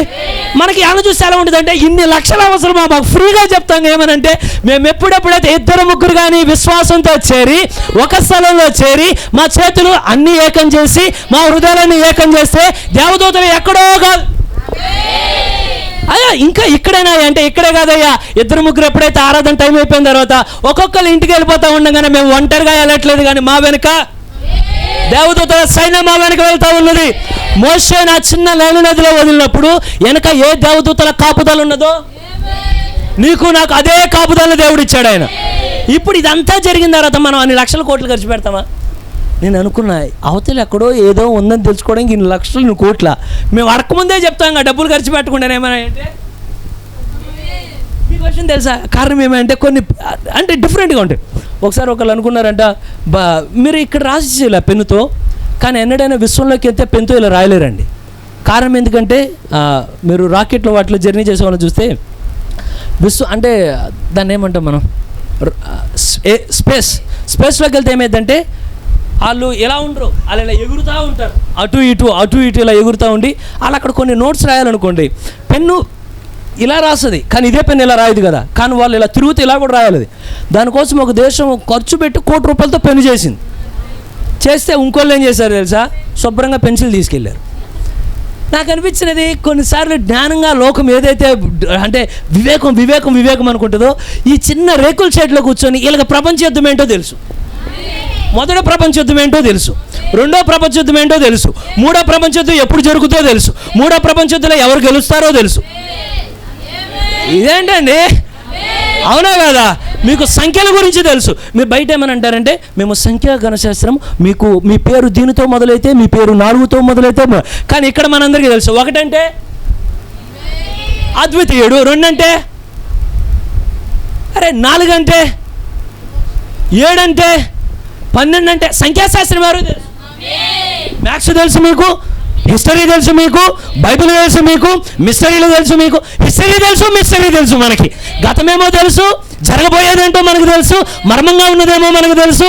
అనేక మంది సేవకులకు తెలియదు కూడా ఈ చిన్న వర్తమానం దేవుడు ద్వారా దేవుడు మనందరికీ ఇవన్నీ విపులంగా దేవుడు తెలియజేస్తున్నాడు. ఇవన్నీ మీరు గమనించండి. వీళ్ళంతా ఎవరైనా తెలుసా? వీళ్ళందరూ ఇంటెలిజెన్స్. ఎలా ఉంటారు ఇంటెలిజెన్స్ అంటే? కారులో తిరగరు కానీ చాలా నడుచుకుంటూ వస్తారు, వెనకబాటు కట్ట మీద చాలా నార్మల్ చీరలతో ఉంటారు. కానీ పైన దేవదూతలు అంటారు. ఏమనంటే ఇంటెలిజెన్స్ ఎక్కడున్నారా అంటే ఈ చిన్న రేకుల షెడ్లో ఉన్నారు ఆయన. ఆఖరికి ట్రంప్ గెలుస్తాడో గెలవడో ట్రంప్కి తెలియదు, కానీ ట్రంప్ ఏమవుతాడు? జస్ట్ ఇమాజిన్ చేయండి మనకు దేవుడు ఇచ్చిన రేంజ్ ఎటువంటిదో. ఆఖరికి ర్యాప్చర్ జరిగితే ఏమైతే ఎవరికి తెలియదు, చాలా మందికి తెలియదు, కానీ మీకు తెలుసు ర్యాప్చర్ జరిగితే ఏమైతే. లోకానికి ఏమైతే మీకు తెలుసు, యూదులకి ఏమైతే మీకు తెలుసు, బుద్ధులేని కన్నకి ఏమైతే తెలుసు, నీకేమైతే కూడా నీకు తెలుసు. ఏమైతే నీకు నాకు? క్షణంలో శరీర మార్పు చెంది మేము ఇక్కడ వారం కాదు కానీ అక్కడ వారం అని చెప్పి మధ్యాకాశంలో గొర్రెపిల్ల పెంకులో మన కన్నీరాన్ని తుడుస్తూ ఉండగానే యువత నుండి ఆవులకి చాప పరచబడి ఉండగానే బల మీద ఉండి ఒకరినొకరు చూసుకుంటే సహోదరు వచ్చేసావా, సహోదరు వచ్చేసావా, బ్రదర్ వచ్చేసావా అనగానే ఏమన్నారు? అప్పుడు అక్కడ నేను కనబడితే మీరేమంటారు? అలా చెప్పరు. ఇంక నువ్వు అరవ మాకు వచ్చేసాం ఇక్కడికి, ఇంకా నువ్వు మైకు పట్టుకున్నారో మాకు, మేము ఎక్కడికి వస్తాం అరిసావో అక్కడికి వచ్చేసాం మనం అని. కానీ చూడండి, మనం నార్మల్ కామన్ పీపుల్, కానీ కామన్ పీపుల్ కాదు, మనం సామాన్యమైన ప్రజలం కాదు, కానీ అసామాన్యమైన కార్యాలు దేవుడు మనకు తెలియజేస్తున్నాడు అని. చూడ అసలు ఎటువంటి కార్యము. కానీ ప్రవక్త అన్నాడు, అయ్యా కానీ జరగాల్సిన కార్యం ఏంటయ్యా అంటే, నువ్వు పిచ్చి యుగంలో ఉన్నావన్న విషయం నీకు అర్థం అవ్వాలి. నీకు నాకు ఏ యుగంలో ఉన్నాం మనం? మనుషులకి పిచ్చి బాగా ముదిరిపోయిన కాలంలో ఉన్నాం కనుక పిచ్చోడికి ఇప్పుడు మనం ఎవరమంటే పిచ్చోళ్ళమే. కానీ పిచ్చోడిని ఎన్నడూ పిచ్చోడు చేసే కార్యం ఏంటంటే, ఎవరు చూశారు మీరు విషయం తెలుసా? ప్రేమలో పడితే ఏమవుతాడు? ఎందుకంటే ఎవరేం చేసినా పట్టించుకోడు. మా ఇంటి దగ్గర అయితే ఒకరికి మేము వెళ్ళి చెప్పాల్సి వచ్చింది ఏమనంటే, అమ్మ మీ ఇద్దరికి పెళ్ళైంది కానీ ఆషాఢ మాసం ఏదో అని దూరంగా ఉంటారు కదా, ఆ టైంలో వాళ్ళు ఇంటి దగ్గరికి వచ్చి ఉన్నారు. ఉంటుంటే వీళ్ళని చూస్తుంటే ఎల్లో ఇలా చేయాలనుకుంటూ వెళ్తారు. ఆఖరికి వెళ్ళి చెప్పారు, బాబు నువ్వు ఇట్లా పళ్ళు చేయమా, కొంచెం బయట కొంచెం ఇది పబ్లిక్ అని ఆలోచించి. కారణం ఏంటంటే, ప్రేమలో పడితే నువ్వు ఎప్పుడైతే యేసులో ప్రేమలో పడితే, అరే ఏంటి ఇలా అరుస్తున్నారంటే, నేను ప్రేమలో పడ్డానండి. ఏంటి అలా కన్నీళ్ళతో చాలామంది ఎక్కిరిస్తారు. ఇందాక కూడా మా ఫ్రెండ్ ఒక ఫంక్షన్కి పిలిచాడు. ఏమనంటే వాళ్ళదేదో డినామినేషన్లో దానికి అందరిని పిలిచి, మీరందరూ మా చర్చిలో పలానా ఫంక్షన్ జరుగుతుంది మీరు అందరూ అనగానే ఒకడేమన్నాడంటే, వినంగానే వెంటనే, ఓరా బాబు మీ భోజనాలకు వచ్చామనుకో కూరగిన్నెలు అక్కడే ఉంటాయి, పలావు గిన్నెలు అక్కడే ఉంటాయి, కానీ మీరంతా ముసుగేసి ప్రార్థన చేసే వరకు మాకు పెట్టరు కదరా భోజనాలని వాడు చెప్తున్నాడు. ఆ విధానాన్ని చెప్పి వాడు ఎక్కిరిస్తా ఉండగా నేను అనుకున్నా, కానీ ఈ రోజును అంటే చాలా హేళనగా మాట్లాడుతున్నాడు. ఈ రోజు ఇలా హేళనగా మాట్లాడుతున్నావు, కానీ ఒకరోజు మహిమా స్వరూపుత ఆయన ఎప్పుడైతే దిగి వస్తా ఉండగానే, అసలు నేను మాట్లాడింది వీరి గురించా అని గుండెల బాధలు పరిస్థితి వస్తుంది ఒక రోజు. కానీ ఇప్పుడు మనం ఎలా కనబడతాం? పిచ్చోళ్ళలాగా కనబడతాం. లోకం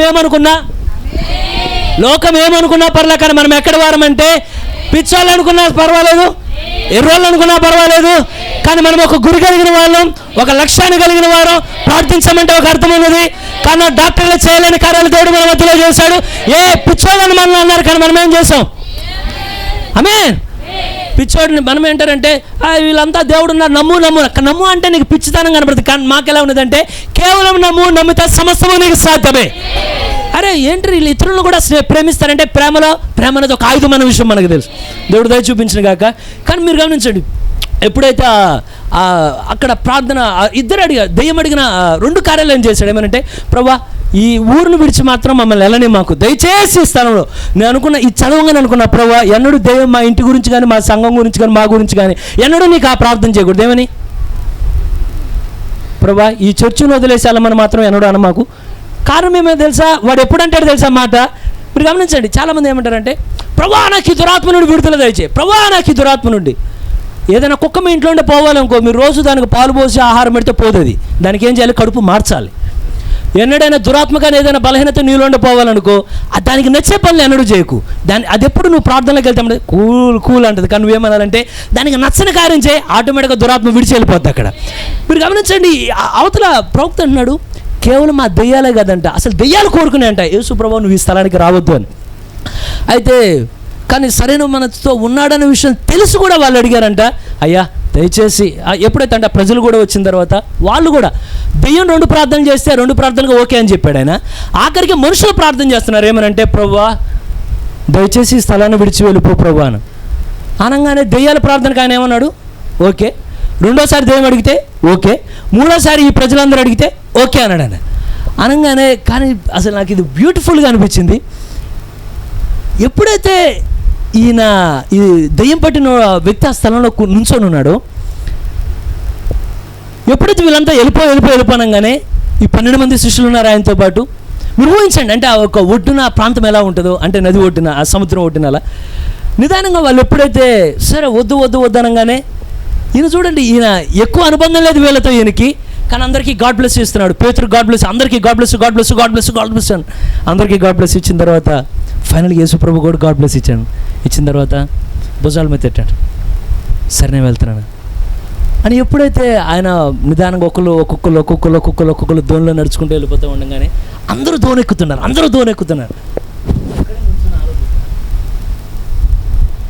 అసలు చాలా అద్భుతం ఏంటంటే, ఆయనకి చాలా తక్కువ సమయంలోనే కలిగింది అనుబంధం. చాలా తక్కువ టైం అండి, అంటే మ్యాక్సిమం కొన్ని గంటలు, కొన్ని నిమిషాలు, అంతే, కొన్ని గంటలు కూడా కాకపోవచ్చు అది. కానీ ఎప్పుడైతే ఆ ప్రజలు వెళ్ళిపోతుంటే ఆయనకి ఎలా ఉన్నదంటే అక్కడ నుంచిన దెయ్యాలు పట్టినోడికి ఎన్నో ఎన్నో ఎన్నో సంవత్సరాల అనుబంధం ఉన్న వ్యక్తి అలా విడిచి వెళ్ళిపోతూ ఉంటే ఎలా ఉంటుందో ఆ దెయ్యం పట్టినోడికి యేసుప్రభు విడిచి వెళ్ళిపోతుంటే యేసుప్రభు ఎక్కువ సమయం లేడు, ఆయన కొద్ది సమయం ఉన్నాడు.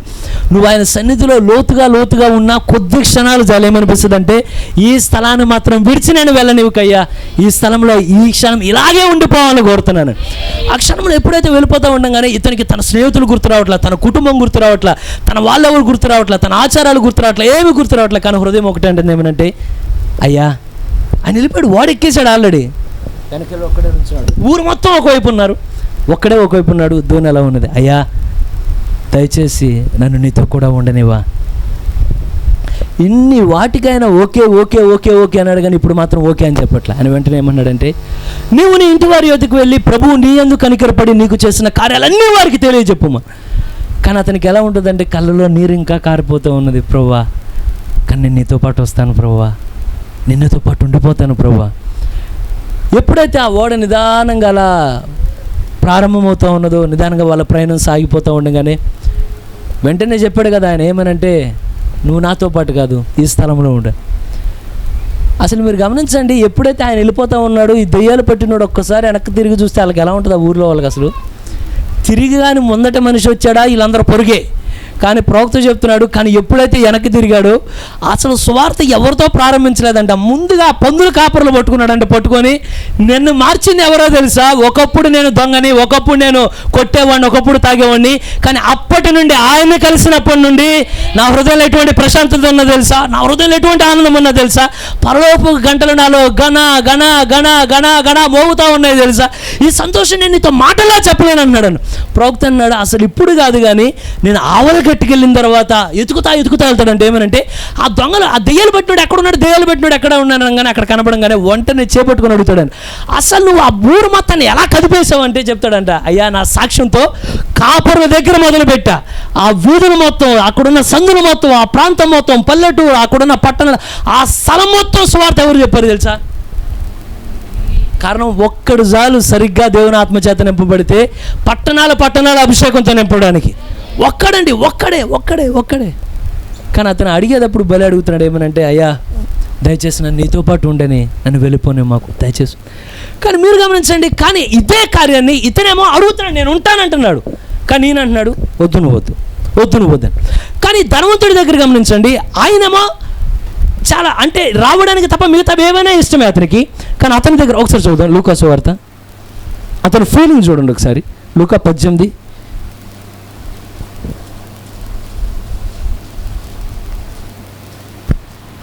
22-23 అండి. యేసు విని నీకు ఇంకా ఒకటి కొదువుగా ఉన్నది, నీకు కలిగినవన్నీ అమ్మి బేదలకిమ్ము, అప్పుడు పరలోకమందు నీకు ధనము కలుగును. నీవు వచ్చి నన్ను వెంబడించమని అతనితో చెప్పాను.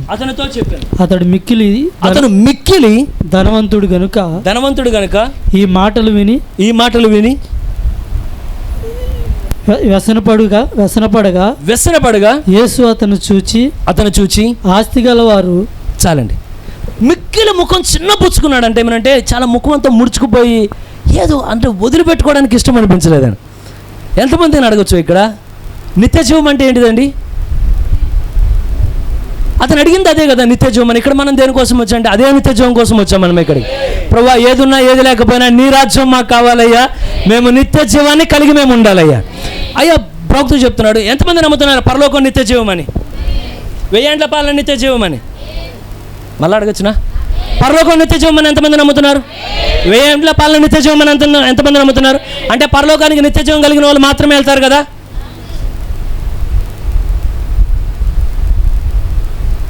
పరలోకం నిత్య జీవం కలిగిన వాళ్ళు వెళ్తారు, నిత్య జీవం లేని వాళ్ళు కూడా వెళ్తారండి. మీరు గమనించండి, దేవుడి సన్నిధిలో అందరూ నిత్యత అంటే దెయ్యాలు వెళ్ళలేదా దేవుడి సన్నిధికి? వెళ్ళి వెళ్ళలేదా?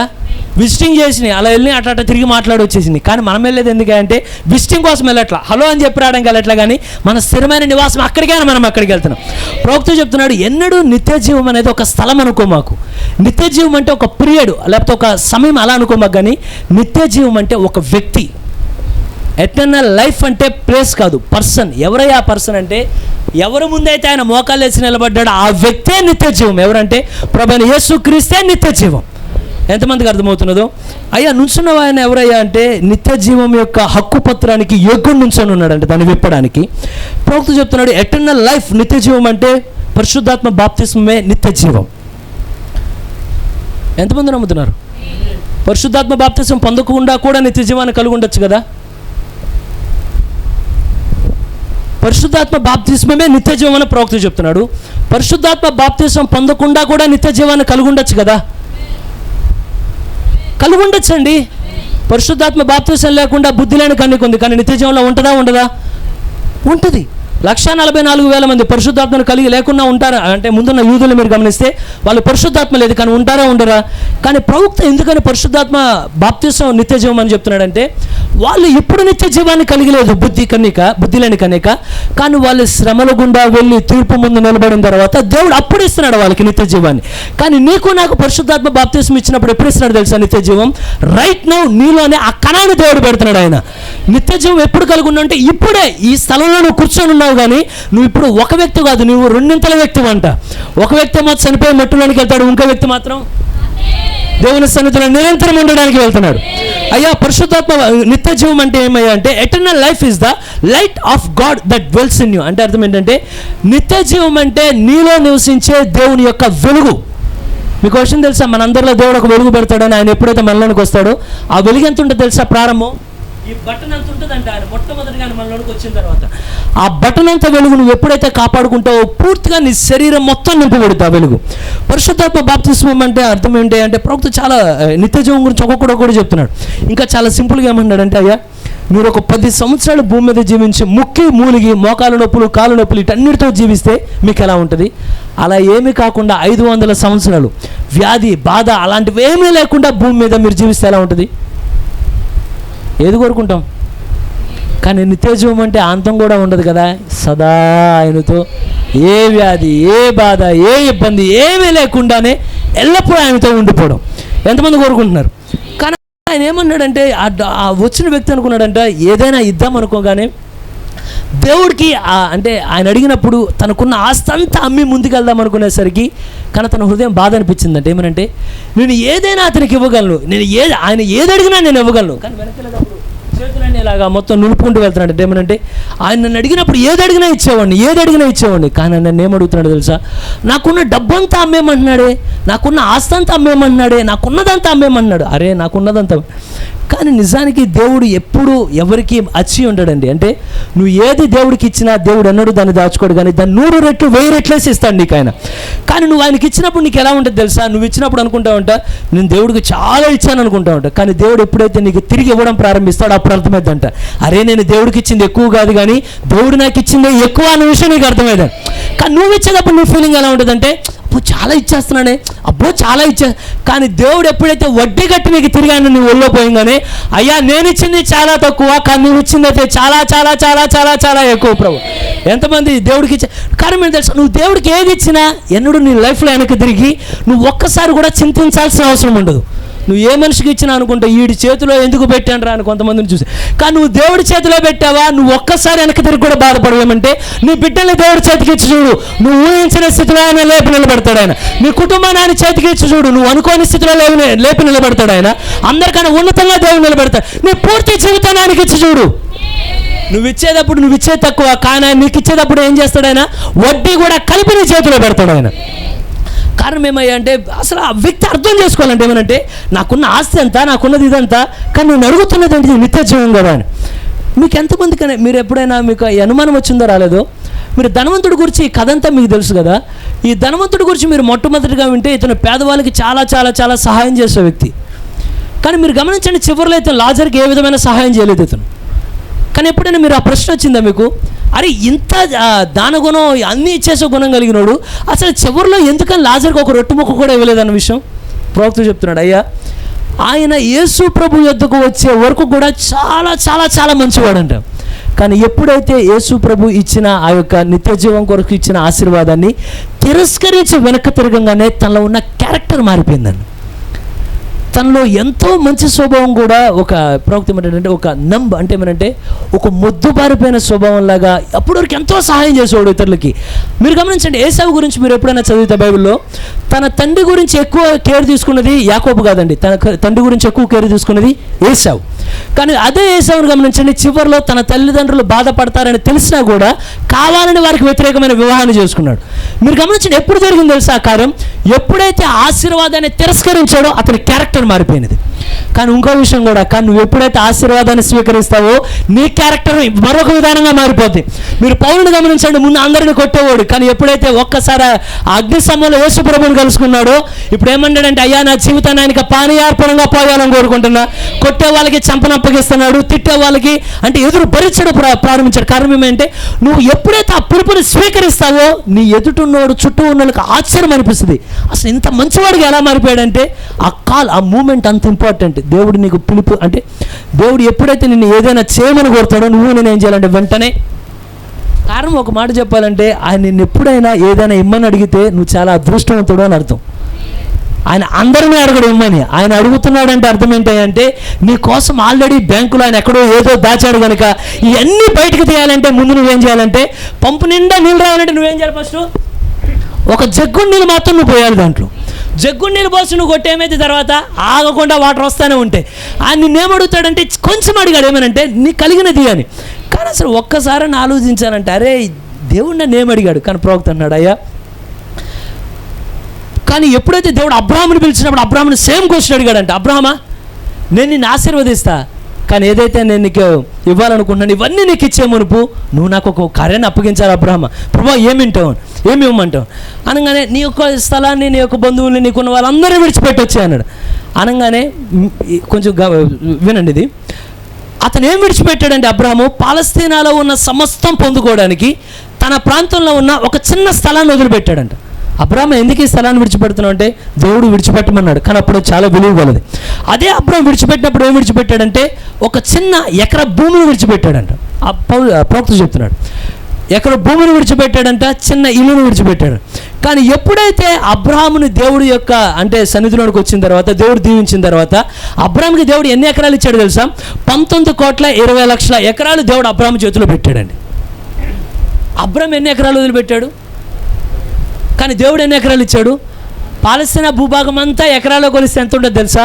19,20,00,000 ఎకరాలు ఇచ్చి దేవుడు ఏమన్నాడంటే, అబ్రాహమా నువ్వు ఈ స్థలం నుండి ఆ స్థలానికి నడుచుకుంటూ వెళ్ళు, ఆ స్థలం నుండి ఈ స్థలానికి నడుచుకుంటూ వెళ్ళు, నువ్వు అడుగుపెట్టే ప్రతి స్థలం నీరే అబ్రాహమా అన్నాడు. కారణం ఏమయ్యా అంటే కొన్నిసార్లు ఆశీర్వాదం నీకు అందుబాటులో ఉంటుందంట, కొన్నిసార్లు ఆశీర్వాదం కొరకు నువ్వెంతో కొంత ప్రయాసపడాల్సి ఉంటుంది. అయితే ఇది ఇచ్చిపెట్టి దేవుడు మళ్ళీ విడిచిపెట్టట్లేదు. కానీ వెంటనే దేవుడు ఏం చేస్తున్నాడంటే దేవుడు పర్యాయం వెంబడి పర్యాయం అంటే పద్దగడ అబ్రాహాముని దేవుడు తీసుకున్నాడంట. దేవుడు టెస్ట్ చేస్తున్నాడు, మళ్ళీ అబ్రాహాముని తీస్తున్నాడు దేవుడు, మరలా దేవుడు టెస్ట్ చేస్తున్నాడు, మరలా అబ్రాహాముని దేవుడు తీస్తున్నాడు, మరలా టెస్ట్ చేస్తున్నాడు. ఎన్నిసార్లు పరీక్ష పెట్టినా అబ్రాహాం ఒకేలా నిలబడుతున్నాడు. అంటే ఏమనంటే ప్రభా మొట్టమొదటిగా నేను నీకు ఇస్తానని ఎలా చెప్పానో ప్రతిసారి ఏదడిగినా ఇస్తున్నాడు. ఆఖరికి అనుకున్నానంటే అబ్రాహాం అని నేను పరీక్షలు పెట్టాను, కానీ నీకు ఒక ఫైనల్ టెస్ట్ పెడతా, అంటే నీకు ఆఖరి పరీక్ష నీకు పెడతాను అబ్రాహామా. ఒకసారి చదువుతాం ఆదికాండం 22వ అధ్యాయం. ఫైనల్ టెస్ట్ పోగుతున్నాడు, అది చివరిగా పెట్టబడిన పరీక్ష.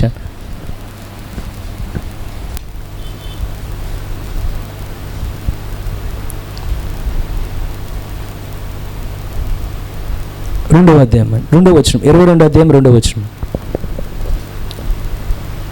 అప్పుడు ఆయన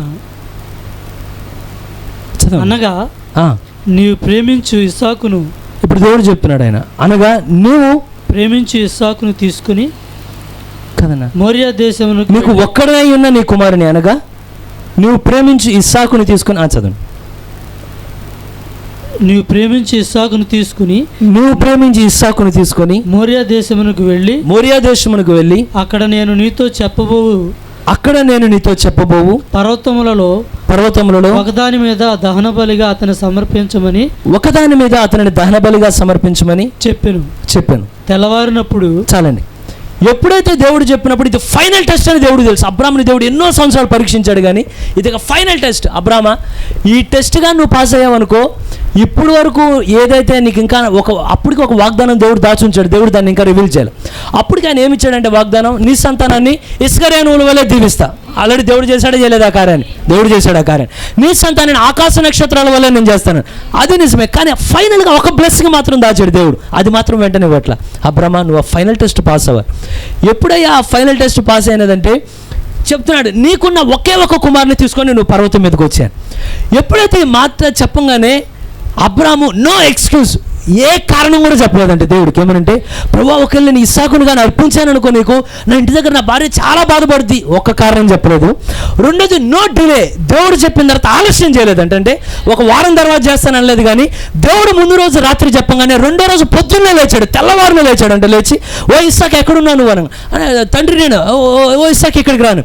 వెంటనే ఇస్సాకుని తీసుకున్నాడు, ఇద్దరు పనులు. కారణం దేవుడు నిన్ను ఎప్పుడైనా ఏదైనా అడిగితే ఎన్నడూ ఆలస్యం చేయకు, ఆయన నిన్ను అడిగితే వెంటనే నువ్వు ఆయన చేతుల్లో పెట్టాలని.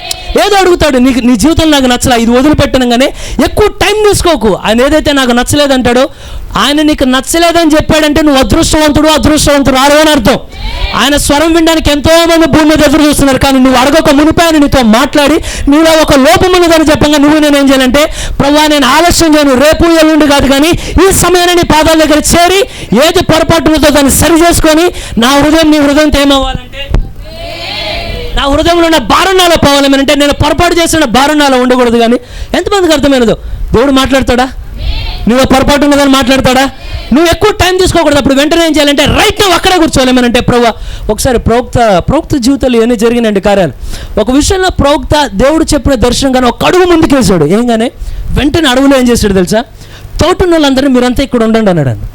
అందరూ అక్కడ నుంచోగానే దాదాపుగా వీళ్ళందరూ కనుదృష్టిగా అంటే కనుచూపుకు అందనంత దూరానికి ప్రయాణం చేసుకొని 2 గంటల తర్వాత వచ్చాడు. వచ్చిన తర్వాత వెంటనే అక్కడ ఉన్న ఎడ్బిస్కెళ్ళి ఇలా భుజాలు తట్టి, బ్రదర్ నేను దేవుడు మాట తప్పినది అంటే, ఆయన నాకు ఇచ్చిన దర్శనాన్ని తప్పిపోయినది దాదాపు 2వసారి, ఎన్నడో ఆ విషయం నా వల్ల జరగల, కానీ దేవుడు నా వల్ల బాధపడ్డాడని. కానీ ఇప్పుడు వెళ్ళి నేను నా దేవుడితో నేను సరి చేసుకున్నాను, ఇప్పుడు నా హృదయం చాలా తేలిగ్గా ఉందని. ఎప్పుడైతే ఆ మాట చెప్పి ఇలా తిరిగి వచ్చాడో చెప్పంగానే, అప్పటి వరకు పూర్తిగా వాన పడే వాతావరణం అదంతా పూర్తిగా తుఫాన్లా గాలి రేగుతున్నది, కానీ దేవుడితో సరి చేసుకొని తిరిగి నడుచుకుంటే వెళ్ళేటప్పుడు చెప్పాడంట, ఇక మీదట వానేం పడదన్నాడంట. ప్రవక్త అలా గమనిస్తున్నాడు, అలా పక్కన ఉన్న ఎడ్బిస్కల్ అలా చూస్తాడు, కానీ ఆశ్చర్యపోయాడు. క్షణాలు అప్పటి వరకు ఉన్న తుఫాన్లాగా అంటే వాతావరణం అంతా ఉన్నది, కానీ క్షణాల్లో నిదానంగా ఇలా గాలి వచ్చి మబ్బులన్నీ ఇలా పోతున్నావు అన్నట్టు నిదానంగా సూర్యుడు ప్రకాశిస్తే ఆ పక్కన నుంచి వ్యక్తి తర్వాత సాక్ష్యం చెప్తా, ఒక మనిషి దేవుడితో సరి చేసుకుంటే దేవుడు వాతావరణాన్ని మార్చేశాడు. ఆయన నీతో మాట్లాడాడంటే అసలు అది నిజం చెప్పాలంటే ఆయన కాళ్ళ మీద పడి ఏడవాలి. ఏమనంటే, అసలు నేనెంత నువ్వెక్కడ వాడవయ్యా, నువ్వు వచ్చి నన్ను సరి చేసుకోమని చెప్తున్నావంటే అసలు అది ఎటువంటి అదృష్టం అది. ఎంతమంది ఆయన గద్దింపులు కూడా స్వీకరించడానికి, ప్రభువా నీ గద్దింపులు అవి మాకు ఎల్లప్పుడూ కావాలి ఆయన. ఎప్పుడు చూడండి అసలు ఎక్కడ ఆలస్యం చేయట్లేదు, వెంటనే రెడీ అయిపోయాడంట. రెండోది ఏమయ్యా అంటే, నో ఎమోషన్స్. అర్థం ఏంటంటే కనీసం ఎక్కడా కూడా హావభావాలు చూపలేదంట, అరే నా కుమారుడు ఏమైపోతాడు. నో ఎమోషన్స్ అని. రెండోది నో టర్నింగ్ బ్యాక్. 3 రోజుల ప్రయాణంలో ఒక్కసారి కూడా వెనక్కి తిరగాలనిపించినది. 3 దినాలు చేస్తున్నాడంటే దేవుడు ఏం చెప్పలే, కానీ అలాగే మోసుకుంటూ కానీ పైకి వెళ్ళిన తర్వాత మాత్రం నో డౌట్ దేవుడు ఇచ్చిన తర్వాత ఈ 4 నీకు ఉండకూడదు. ఒకటేమనంటే నో డిలే, అంటే ఆలస్యం నువ్వు ఎన్నడూ చేయకూడదు, ఎమోషన్స్ అనేవి నీకు ఉండకూడదు. ఎంతమంది ఉన్నారు నాతో పాటు? ఈ కార్యాలు ఏమి ఉండకూడదు, కానీ వెంటనే లోబడిపోవాలి ఆ కార్యానికి. మీరు గమనించండి, ఆఖరికి ఎప్పుడైతే అలా ఆ 3 దినాలు అంత ప్రయాణం అంతా చేసుకుంటూ వెళ్తా, ఆఖరికి ఆ పనివాడి దగ్గరకు వచ్చిన తర్వాత కూడా చెప్తున్నాడు, నువ్వు ఎక్కడికి వెళ్తున్నావు అనగానే, మేము పైకి వెళ్తున్నాం, మేము ఆయన్ని ఆరాధించి నేను వస్తాను అనట్లేదంట, మళ్ళీ మేము కిందకు వస్తాము. ఆఖరికి అనుమానం కూడా లేదంటే, ఏమనంటే దేవుడు తీసుకుంటాడని అనుమానం కూడా లేదు. దేవుడు తెలుసు అంటే అబ్రాహాముకి ఏమనంటే వాగ్దానం ఆయనే చేశాడు. ఇక్కడ ఇద్దరిని పరీక్షిస్తున్నారు. ఏమంటే దేవుడేమో అబ్రాహాముని పరీక్షిస్తుంటే అబ్రాహాం ఏమో దేవుడిని పరీక్షిస్తున్నాడు అంట. దేవుడు ఏమంటున్నాడంటే, అబ్రాహాము నువ్వు ఇస్తావా ఇవ్వవా అంటే, అబ్రాహాం నుంచి అని ఈయన్ని తీసుకెళ్తే నీ వాగ్దానం ఏమైతే అబ్రాహాం నుంచున్నాడంట అక్కడ డేరుగా. కారణం చూడండి అసలు ఎటువంటి రిలేషన్ ఉందో ఇద్దరి మధ్యలో. ఎప్పుడైతే పైకి తీసుకెళ్ళిన తర్వాత అబ్రాహాముతో చాలా ఒకళ్ళు వివరిస్తా బలే చెప్పారు. ఎప్పుడైతే ఇస్సాకుని 3 అంటే ఆ దాదాపు అంతసేపు పర్వతం మీదకి తీసుకెళ్ళేటప్పుడు ఇస్సాకు అక్కడ 2 చేతులు అలా పెట్టి కట్టేటప్పుడు ఇస్సాకు కొంచెం కూడా అంటే కనీసం నాన్న ఏందన్నా నా కోసం 20 సంవత్సరాలు వేచి చూస్తున్నా అని చెప్పి ఇక్కడ 2 నిమిషాలు ఇలా చంపే ఒక్క మాట కూడా అనలేదు. కానీ తను అర్పించుకోవడానికి చాలా సిద్ధమైపోయాడు. కారణం ఏమయ్యా అంటే ఈ ప్రయాణం అంతట్లో చెప్తున్నాను అంటే ఏమయ్యా అంటే నువ్వు రాకమునుపు మెల్కీసెదెకుగా నేను ఆయన కలుసుకున్నా, నువ్వు రాకమునుపు నా గుడారం దగ్గరికి ఆయన వచ్చాడు, నువ్వు రాకమునుపు ఆయన నాకు వాగ్దానం చేశాడు, నిన్ను ఆయన ఆకాశంలో అంటే ఆకాశ నక్షత్రాల వల్ల నీ నుండి ఆయన సంతానాన్ని తీసుకురాబోతున్నాడు, ఆయన ఇసుక రేణువుల వల్ల నీ నుండి తీసుకొస్తున్నాడంటే ఆ విశ్వాసం ఎలా ఉండదంటే ఇస్సాకులో ఎదిగి బలిపీఠం దగ్గరికి రాగానే ఏమంటావు ఇస్సాకు అనగానే తండ్రి నీ చిత్తమే నెరవేర్చబడి కాక అని వెంటనే అక్కడ పడుకోవడానికి ఇష్టపడ్డాడంటే ఏమనంటే కారణం ఈ వాక్యం ఏమైనదంటే వాక్యం ఎల్లప్పుడూ నుండి దేనికి సంసిద్ధం చేస్తుందంటే నీకు వాక్యం చెప్పగా నువ్వేమంటావంటే ఇక ఆఖరికి ఎవరు బలి కావాలంటే నన్ను నేనే బలిగా అర్పించుకుంటాను ప్రభు. అసలు ఏమాత్రం ఇస్సాకు క్వశ్చన్ రాలేదంటే ఎప్పుడైతే ఇస్సాకుని అలా పెట్టగానే ఒక్కసారిగా ఇలా ఖడ్గాన్ని ఎత్తి ఒక్కసారి మనసులో ప్రార్థించాడు, ఎడోనాయ్ ఎల్షద్దాయ్ సర్వోన్నతుడు అయిన దేవా సర్వశక్తిమంతుడు అయిన దేవా నువ్వేదైతే నాకు మాటనిచ్చావు కళ్ళ నుండి నీరు కూడా రానివ్వట్లా. కారణం ఏమంటే ఎప్పుడైనా మీరు గమనించండి మన హార్ట్ ఎక్కువ ఎవరితో ముడిపడి ఉంటుంది తెలుసా? నీకేమైనా కూడా నువ్వు వండుకుంటావు కానీ నీ బిడ్డలకి ఏమైనా అయిందనుకో ఎవరైనా మన బిడ్డలు అంటే ఏమంటాం, ఒకళ్ళు నిన్నంటే ఏమంటాం కూల్ అదే మీ పిల్లలంటే కూల్ తర్వాత సంగతి ఆ తర్వాత లేటర్ తర్వాత చూద్దాం. కానీ అసలు దేవుడు అడిగింది అబ్రాహాముని సొంతగా స్వయాన కుమారుని అడుగుతున్నాడు ఇస్సాకుని. కానీ ఇలా ఖడ్గమెత్తేటప్పుడు మీరు ఊహించండి మీ పిల్లోడు ఆ స్థానంలో ఉండి మీరు ఇలా ఖడ్గమెత్తి ఇదే స్థలంలో నిలబడితే ఎలా ఉంటుంది అసలు? కానీ అబ్రాహాము ఇలా ఖడ్గానెత్తిలో నిలబడంగానే అబ్రాహాముని దేవుడు గమనిస్తున్నాడు. చూడు ఎవరు ఒక్కొక్కరు పరీక్షిస్తున్నారు. ఈయనేమో ఖడ్గాని ఇలా ఎత్తి ఇతన్ని తీసుకుంటే మెల్కీసెదెకుగా ఎందుకు వచ్చినట్లు, ఇతన్ని తీసుకుంటే నా గుడారానికి ఎందుకు వచ్చినట్లు, ఇతన్ని తీసుకుంటే నాకు చేసిన వాగ్దానం ఏమైంది, వాగ్దానం నెరవేరాలంటే మరొక ఇస్సాకు ఉండకూడదు కానీ ఇదే ఇస్సాకు ద్వారానే వాగ్దానం నెరవేరాలి. ఒకవేళ ఈ వాగ్దానం అంటే ఒకవేళ ఇక్కడ నువ్వు ఇస్సాకుని తీసుకున్నా నేను తిరిగి వెళ్ళేటప్పుడు ఇస్సాకు మరణస్థితిలో ఉండడు కానీ ఈ ఇస్సాకు మళ్ళా పునరుద్ధానాన్ని చెందిన ఇస్సాకు నాతో కిందకి రావాల్సింది. అంటే అసలు ఎట్లాంటి నమ్మకంతో ఉన్నాడో చూడండి. అక్కడ ఎప్పుడైతే ఖడ్గాని ఇలా ఎత్తి ప్రభువా నువ్వేదైతే నాకు సెలవు ఇచ్చావో నిజంగా మనం ఈ రోజు నా దేవుడు అటువంటి స్థితిని మనకి ఇచ్చిన కాక ఏదైతే నాకు ఈ సమయాన్ని నువ్వు అడుగుతున్నావో ప్రభువా 2 రోజులు వారం తర్వాత కానీ నేడే ఈ సమయం అందే నేను సిద్ధంగా నిలబడి ఉన్నానయ్యా. ధనవంతుడు వెనక్కి వెళ్ళిపోయాడు, నేను వెనక్కి వెళ్ళాలని కోరట్లేదు కానీ ఫాలో మీ అంటే ప్రభువా నేను ఇక్కడ సిద్ధంగా ఉన్నానయ్యా వెంబడించడానికి. ఎప్పుడైతే ఖడ్గాని ఇలా ఎత్తి చంపడానికి ఇలా కళ్ళు కూడా మూసాడండి ఇస్సాకు మూయంగానే ఇస్సాకు అసలు చూడండి ఇస్సాకు కళ్ళు మూసినప్పుడు ఇస్సాకు చెప్పిన వాక్యం అంతా జ్ఞాపకం వస్తున్నది. ఇస్సాకు మీద అలా కళ్ళు మూసాడు, కట్టు మీద పైకెత్తాడు. ఆ సీన్ ఎలా ఉంటుందో చూడండి. ఈ సీన్ ఎవరు చూస్తున్నారా అంటే కింద పనులు చూడట్లే ఎవరు చూడట్లే కానీ పరలోకంలో దేవదూతలన్నీ తొంగి చూస్తున్నాయి. ప్రభా నువ్వు వాగ్దానం చేసిన ఆ కుమారుడు గురించే కదా నాయన, నువ్వు చెప్పింది ఆ కుమారుడు గురించి అనగానే దేవుడు అన్నాడు ఏం కంగారు పడుకు అబ్రాహామును చూడు నా కుమారుడు అంటే అది ఏది అడిగినా ఇస్తాడు. ప్రవక్త అన్నాడు నువ్వు నిత్య జీవానికి ఏర్పాటు చేయబడ్డావు అన్నకి సూచన ఏమో తెలుసా? నిత్య జీవానికి ఏర్పాటు చేయబడ్డావు అని ఏది అడిగినా దేవుడికి ఇస్తాడండి. అందరూ ఇవ్వలేరు, ఎవరు ఏర్పాటు చేయబడ్డారో వాళ్ళు ఏది అడిగినా ఇస్తారండి దేవుడికి. ఓ ప్రభా నువ్వేదైతే నాకు సెలవు ఇచ్చావో నీ మాట చొప్పున నా కుమారుని అప్పగిస్తున్నాను. ఒక్కసారి ఆ ఖడ్గాన్ని ఎత్తగానే దేవుడు అబ్రహాం ఇస్సాకును బలివ్వమని చెప్పడానికేమో ఒక్కసారి చెప్పాడు, కానీ ఇస్సాకు దగ్గర బలిచ్చేటప్పుడు ఆపు అని చెప్పడానికి 2 సార్లు పిలవాల్సి వచ్చిందని. నిజంగా దేవుడు మనకు అట్లాంటి జీవితం ఇస్తే బాగుంటుంది కదా. ఏదైనా చెయ్యాలంటే ఆయన ఎన్నిసార్లు చెప్తే చాలు? ఒక్కసారి చెప్తే లోబడిపోయాడు అబ్రహాము. ఎప్పుడైతే ఇలా అనగానే అప్పుడు వరకు ఇచ్చిన వాగ్దానాలన్నీ ఒక లెక్కనండి, కానీ ఫైనల్ టెస్ట్ అంటే అర్థం ఏంటంటే ఫైనల్ బ్లెస్సింగ్ అని అర్థం. ఆఖరి పరీక్ష అంటే అర్థం ఏంటంటే నీకు ఇచ్చే ఆఖరి వాగ్దానం ఏదో అని గుప్పిట్లో ఉన్నది, ఆఖరి వాగ్దానం దేవుడు నీకు చేతుల్లో పెడతాడని అర్థం. మీరు గమనించండి ఆయన ఆకాశ దీవించలేదా సముద్రపు ఇసుక రేణువుల వలె ప్రవక్త అన్నాడు. అయితే ఈరోజు ఆ జాతి జనులు మరియు దేవుని యొక్క ప్రజలు సముద్రం నుండి సముద్రం వరకు లోకమందంతటా విస్తరించి ఉన్నారు. మరియు ఆ పునరుద్ధానంలో వారు ఆకాశ నక్షత్రముల వలె ఉంది. ఎవరు? ఈ రేణువుల వల్ల ఉన్న వీళ్ళే మళ్ళా పునరుద్ధానంలో ఆకాశ నక్షత్రాల వలె వాళ్ళు మెరుగుచు ఆకాశం గుండా వాళ్ళు ప్రయాణం చేస్తూ ఉందరు. కానీ ఇది ముందే చెప్పాడు ఆయన. కానీ ఈ సమయాన్ని ఏమన్నాడంటే ఓ అబ్రహమా నువ్వు చేసిన కార్యాన్ని బట్టి ఫైనల్ బ్లెస్సింగ్ నీ చేతిలో పెడుతున్నా. ఏమయ్యా అంటే సమస్త సంతతి వారు అంటే ప్రతి జనం ప్రతి భాష మాట్లాడే వాళ్ళంతా నీ ద్వారా నీ సంతానం ద్వారా దీవించబడతారు. ఇంకెక్కడో కాదు, మెస్సియా వచ్చేది నీలో నుండే రాబోతున్నాడు ఆయన. అని ఫైనల్ కార్యం ఏంటంటే నీ సంతతి వారు తమ శత్రువుల గమనిని స్వాధీనపరుచుకుందరు. ఎన్నఫ్ ఆ గవిలో ఏమన్నా తెలుసా? ఆ మాట చెప్పినప్పుడు ఆ గవిని అంటే మామూలు గవిని కాదండి. ఆ గవిలో మోయాబు యొక్క గవిని ఉన్నదంట. ఎందుకంటే ఇశ్రాయేలు దాన్ని స్వాధీనపరుచుకోబోతున్నారు. ఆ వాగ్దానం చేసినప్పుడు ఆ గవిని అంటే అర్థమైంది తెలుసా? అగ్నికొండం యొక్క గవిని ఉన్నది. కారణం శత్రుకు మేషకు అబేద్నెగోలు వస్తే వాళ్ళు జయించుకుంటూ వెళ్ళబోతున్నారు. ఆ గవిలో సింహపు బోను యొక్క గవిని ఉన్నది. ఆ గవిలో పాపం యొక్క గవిని ఉన్నది సెలవు ఇచ్చినప్పుడు.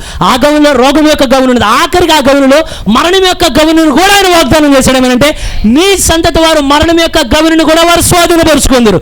మరణమా నీ ముళ్ళు ఎక్కడ? ఎంతమంది చెప్పేవాళ్ళు ఉన్నారు ఇక్కడ? మరణమా నీ ముళ్ళు ఎక్కడ? కారణం వాగ్దానములు అదంతా కంప్లీట్ అయిపోయింది. ఆఖరి పరీక్ష అంటే అర్థం ఏంటి? ఆఖరి వాగ్దానాన్ని దేవుడు ఇచ్చాడు. ఆయన ఒక్క మాట అడగవచ్చిన, ఇదే వాగ్దానం అబ్రహాముతో పాటు ఇదే మాట ఎవరు బైబిల్ మొత్తంలో దీవించబడింది? ఈ మాటతో, నీ శత్రువులు తమ యొక్క నీ యొక్క సంతానం నీ శత్రువుల యొక్క గవిని స్వాధీనపరుచుకుంది. ఈ వాగ్దానం ఎవరు దేవుడు దీవించాడు అంటే ఇదే మాట ద్వారా దీవించబడిన ప్రజలు ఎవరైనా ఉన్నారా బైబిల్లో? అబ్రాహాముకి ఇవ్వబడిన ఇదే మాట ద్వారా బైబిల్లో ఇంకెవరైనా ఇదే మాట చేత దీవించబడ్డోళ్ళు? ఆలోచన రావట్లేదా? ఎవరో కాదండి, ఇంటికి వచ్చే కోళ్ళే. ఆ మాట చేత దీవించబడింది మొట్టమొదటిగా అబ్రహాము, రెండు అదే మాట చేత దీవించబడింది రిబ్కా. కానీ మీకు విషయం తెలుసా? ఈ మాట నీకు నాకు జీవితంలో నెరవేరాలన్న ఇరువురిని గమనించండి. అబ్రాహాముకి దేవుడు ముందు చెప్పలా, test test test test test test పెట్టి ఆఖరి పరీక్షలు ఏమన్నాడంటే, ఓ అబ్రహమా నీ శత్రువుల గవిని స్వాధీనపరుచుకుంది. వెంటనే వాగ్దానాన్ని పట్టుకున్నాడు అబ్రహం. చాలా డేరుగా దిగి వచ్చాడు.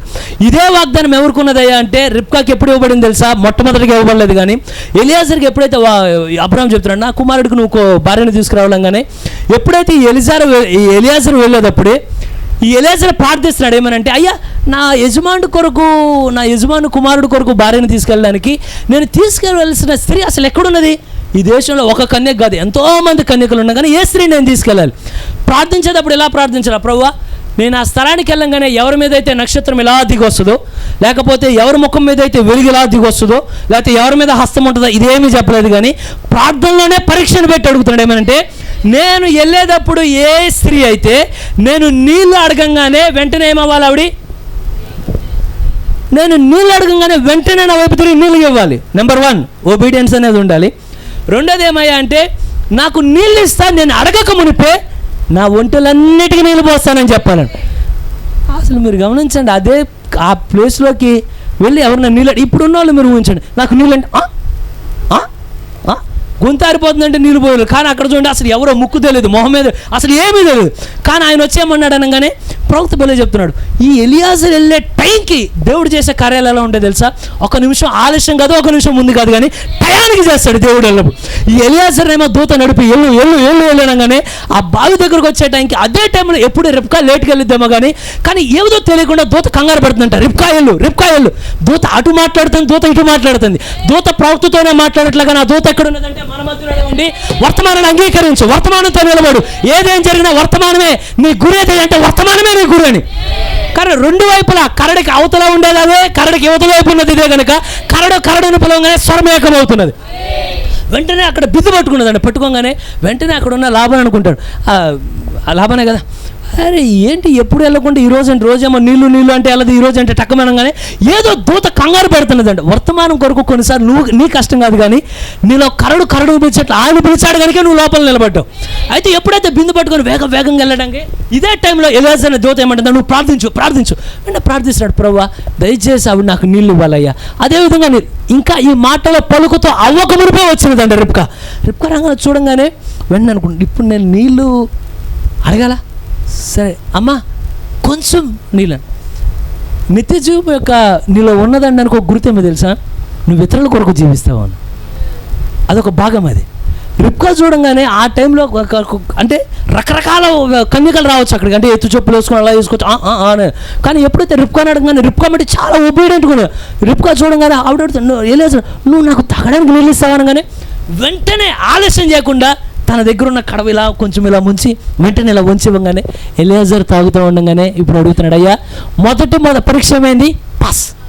ఏమిటి మొట్టమొదటి పరీక్ష? ఈవిడ అనుకుంటుంది నీళ్ళ కోసం వచ్చాడు అనుకుంటుంది, కానీ ఆయనకి తెలుసు, అమ్మ నేను నీళ్ళ కోసం రాలేదమ్మా, నేను పెళ్లి చూపుల కోసం వచ్చా. ఎక్కడ పెళ్లి చూపులు అయ్యా అంటే పరలోకపు పెండ్లి కుమారుడు భూలోకపు పెండ్లి కుమార్తె కోసం వచ్చాను నేను ఇక్కడికి.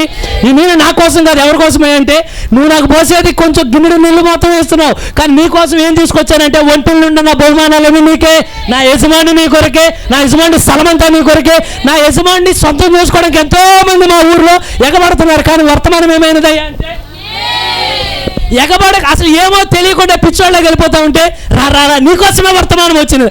అది నేనేమన్నానంటే నువ్వెవరో కదా వెనక్కి చూడు, నువ్వు రిప్కాను, రిప్కాన్ నేను, ఆ రిప్కాన్ నువ్వేరు, అవునా కదా రిప్కా ఎవరు, నీ మంచితనం కదా నా మంచితనం కాదు, కానీ ఎలియాజరు వర్తమానం కదిలిస్తున్నది. అలాగా వెంటనే సరే నీళ్ళు తాగుతా అనుకున్నాడు, ప్రభా ఈమెనా, ప్రభా ఈమెనా, ప్రభా ఈమెనా, ప్రభా. వెంటనే మనది అయ్యా నువ్వు ఒక్కడికేనా, ఇక్కడ నిలబడిన ఒంటలన్నీ వెంటనే ఇలా సౌండ్ చేస్తున్నాడు, గణ గణ గణ గణ గణ గణ మెల్లన అని. ఒంటలు కూడా నిలిపోయమంటారా? Second test pass. మనం అక్కడ ఉంటే ఏమంటాం, ఈ కథ అంతా ముందే తెలిసి మనం అక్కడ ఉంటే అసలు వెళ్ళి రెమోర్సలు అడుగుతాం, మీ ఒంట్లో నిలిపోసేయమంటారా, మీకు నిలిపోసేయమంటారా? కానీ ఆవిడ చూడండి పరిశుద్ధాత్ముడు ఎలా పనిచేస్తున్నాడు, ఏం అడగాలో ఎలియాజరుకి చెప్తున్నాడు, ఏం చేయాలో రిబ్కాకి చెప్తున్నాడు.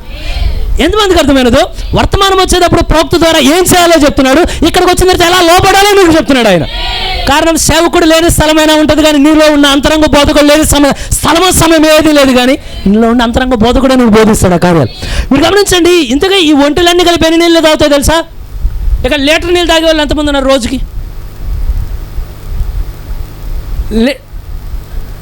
ఆహా, మీ అందరిని కానీ హాస్పిటల్కి తీసుకెళ్ళమంటే లీటరే తాగుతారా? లీటర్ కన్నా ఓకే 2 లీటర్లు తాగేవాళ్ళు, 3 లీటర్లు తాగేవాళ్ళు,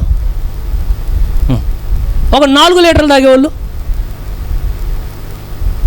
మీ 3 లీటర్లు 2 లీటర్లకే మనం వాటర్ బాటిల్ పట్టుకుని తిరగడానికి మనకు చాలా ఇబ్బందిగా అనిపిస్తుంది. ఏమనంటే అమ్మో ఈ ఎందుకు తాగరు తెలిసే చాలామంది నీళ్ళు బద్ధకం, అది మోయలేక బద్ధకం. కానీ ఈ రిప్కా ఎన్ని బిందెలు పోయాలో తెలుసా? 300 గ్యాలన్ల నీళ్ళు పోసిందండి. అంటే గ్యాలన్ అంటే నాకు అర్థం కాలేదు సుదర్శన్, ఇప్పుడు వద్దాం. 1135 లీటర్ల నీళ్ళు బయటకు తీసుకొచ్చింది. ఎన్ని లీటర్లు? 1135 లీటర్లు తాగే వరకు ఒంటలు ఏమన్నాయంటే తాగుతే అది చూస్తుంది ఓకేనా అంటావంటే అసలు మీరు గమనించండి, అది కూడా ఎలాగా 1135 లీటర్లు మనం బావిలోని తాకలేదు, కానీ ఇక్కడ బిందులో పెట్టి బయటికి తీసుకెళ్ళమంటే ఓ 3 బిందులు 4 బిందుల తర్వాత ఇంక మనిషి ఉండరు, నీళ్ళు ఉండవు అక్కడేగా. ఆయా ఎలియాజరు వచ్చే సంవత్సరం కనబడతాను నేను మళ్ళా. కానీ మీరు గమనించండి, 1135 లీటర్లు నీళ్ళు పోసుకొస్తుంటే అసలు ఎక్కడి నుండి వచ్చింది ఆ బలం? ఇది శక్తి వల్ల కాదు, ఇది బలము చేత వల్ల కాదు, కానీ ఇది నా ఆత్మ వల్లనే జరుగునని ప్రభువు యెహోవా సెలవిచ్చుచున్నాడు. మీరు గమనించండి, ఎన్నిసార్లు ఆ బావులు కూడా మన బావి కాదు, అది ఇలా లోపలికి ఉంటాయండి, మెట్లు దిగి. ఎలియాజరు మాత్రం ఏమి శ్రమ తీసుకోవట్లేగా నుంచొని చూస్తున్నాడు. ఏమయ్యా అంటే first test pass, second test pass. నీ కోసం ఒక ఆశీర్వాదం ఉన్నదమ్మా, కానీ ఇది పాస్ అవ్వాలంటే ఇది ఎన్నో టెస్ట్? 3వ టెస్ట్ నువ్వు పాస్ అవ్వాలనుకుంటాడు. నుంచొని చూస్తున్నాడు, ప్రభా ఈమెనా. ఒకవేళ 5 గంటలకు పోసి వెనక్కి వెళ్ళిపోయినా టెస్ట్ ఫెయిల్, 9 గంటలకు పోసి వెనక్కి వెళ్ళినా టెస్ట్ ఫెయిల్. కానీ దేవుడు ఏమన్నాడు ధనవంతుడి దగ్గరికి వచ్చిన తర్వాత, నాకు 60% వద్దు, 80% వద్దు, నీకు కలిగి ఉన్నవన్నీ అమ్మి నా దగ్గరికి రా. ఇప్పుడు ఈయనేమన్నాడంటే నువ్వు 9 గంటలకు పోస్తే నీళ్ళు సరిపోదు, నా యజమానికి రావాలంటే 10 గంటలు నీళ్ళు సరిపోవాలని.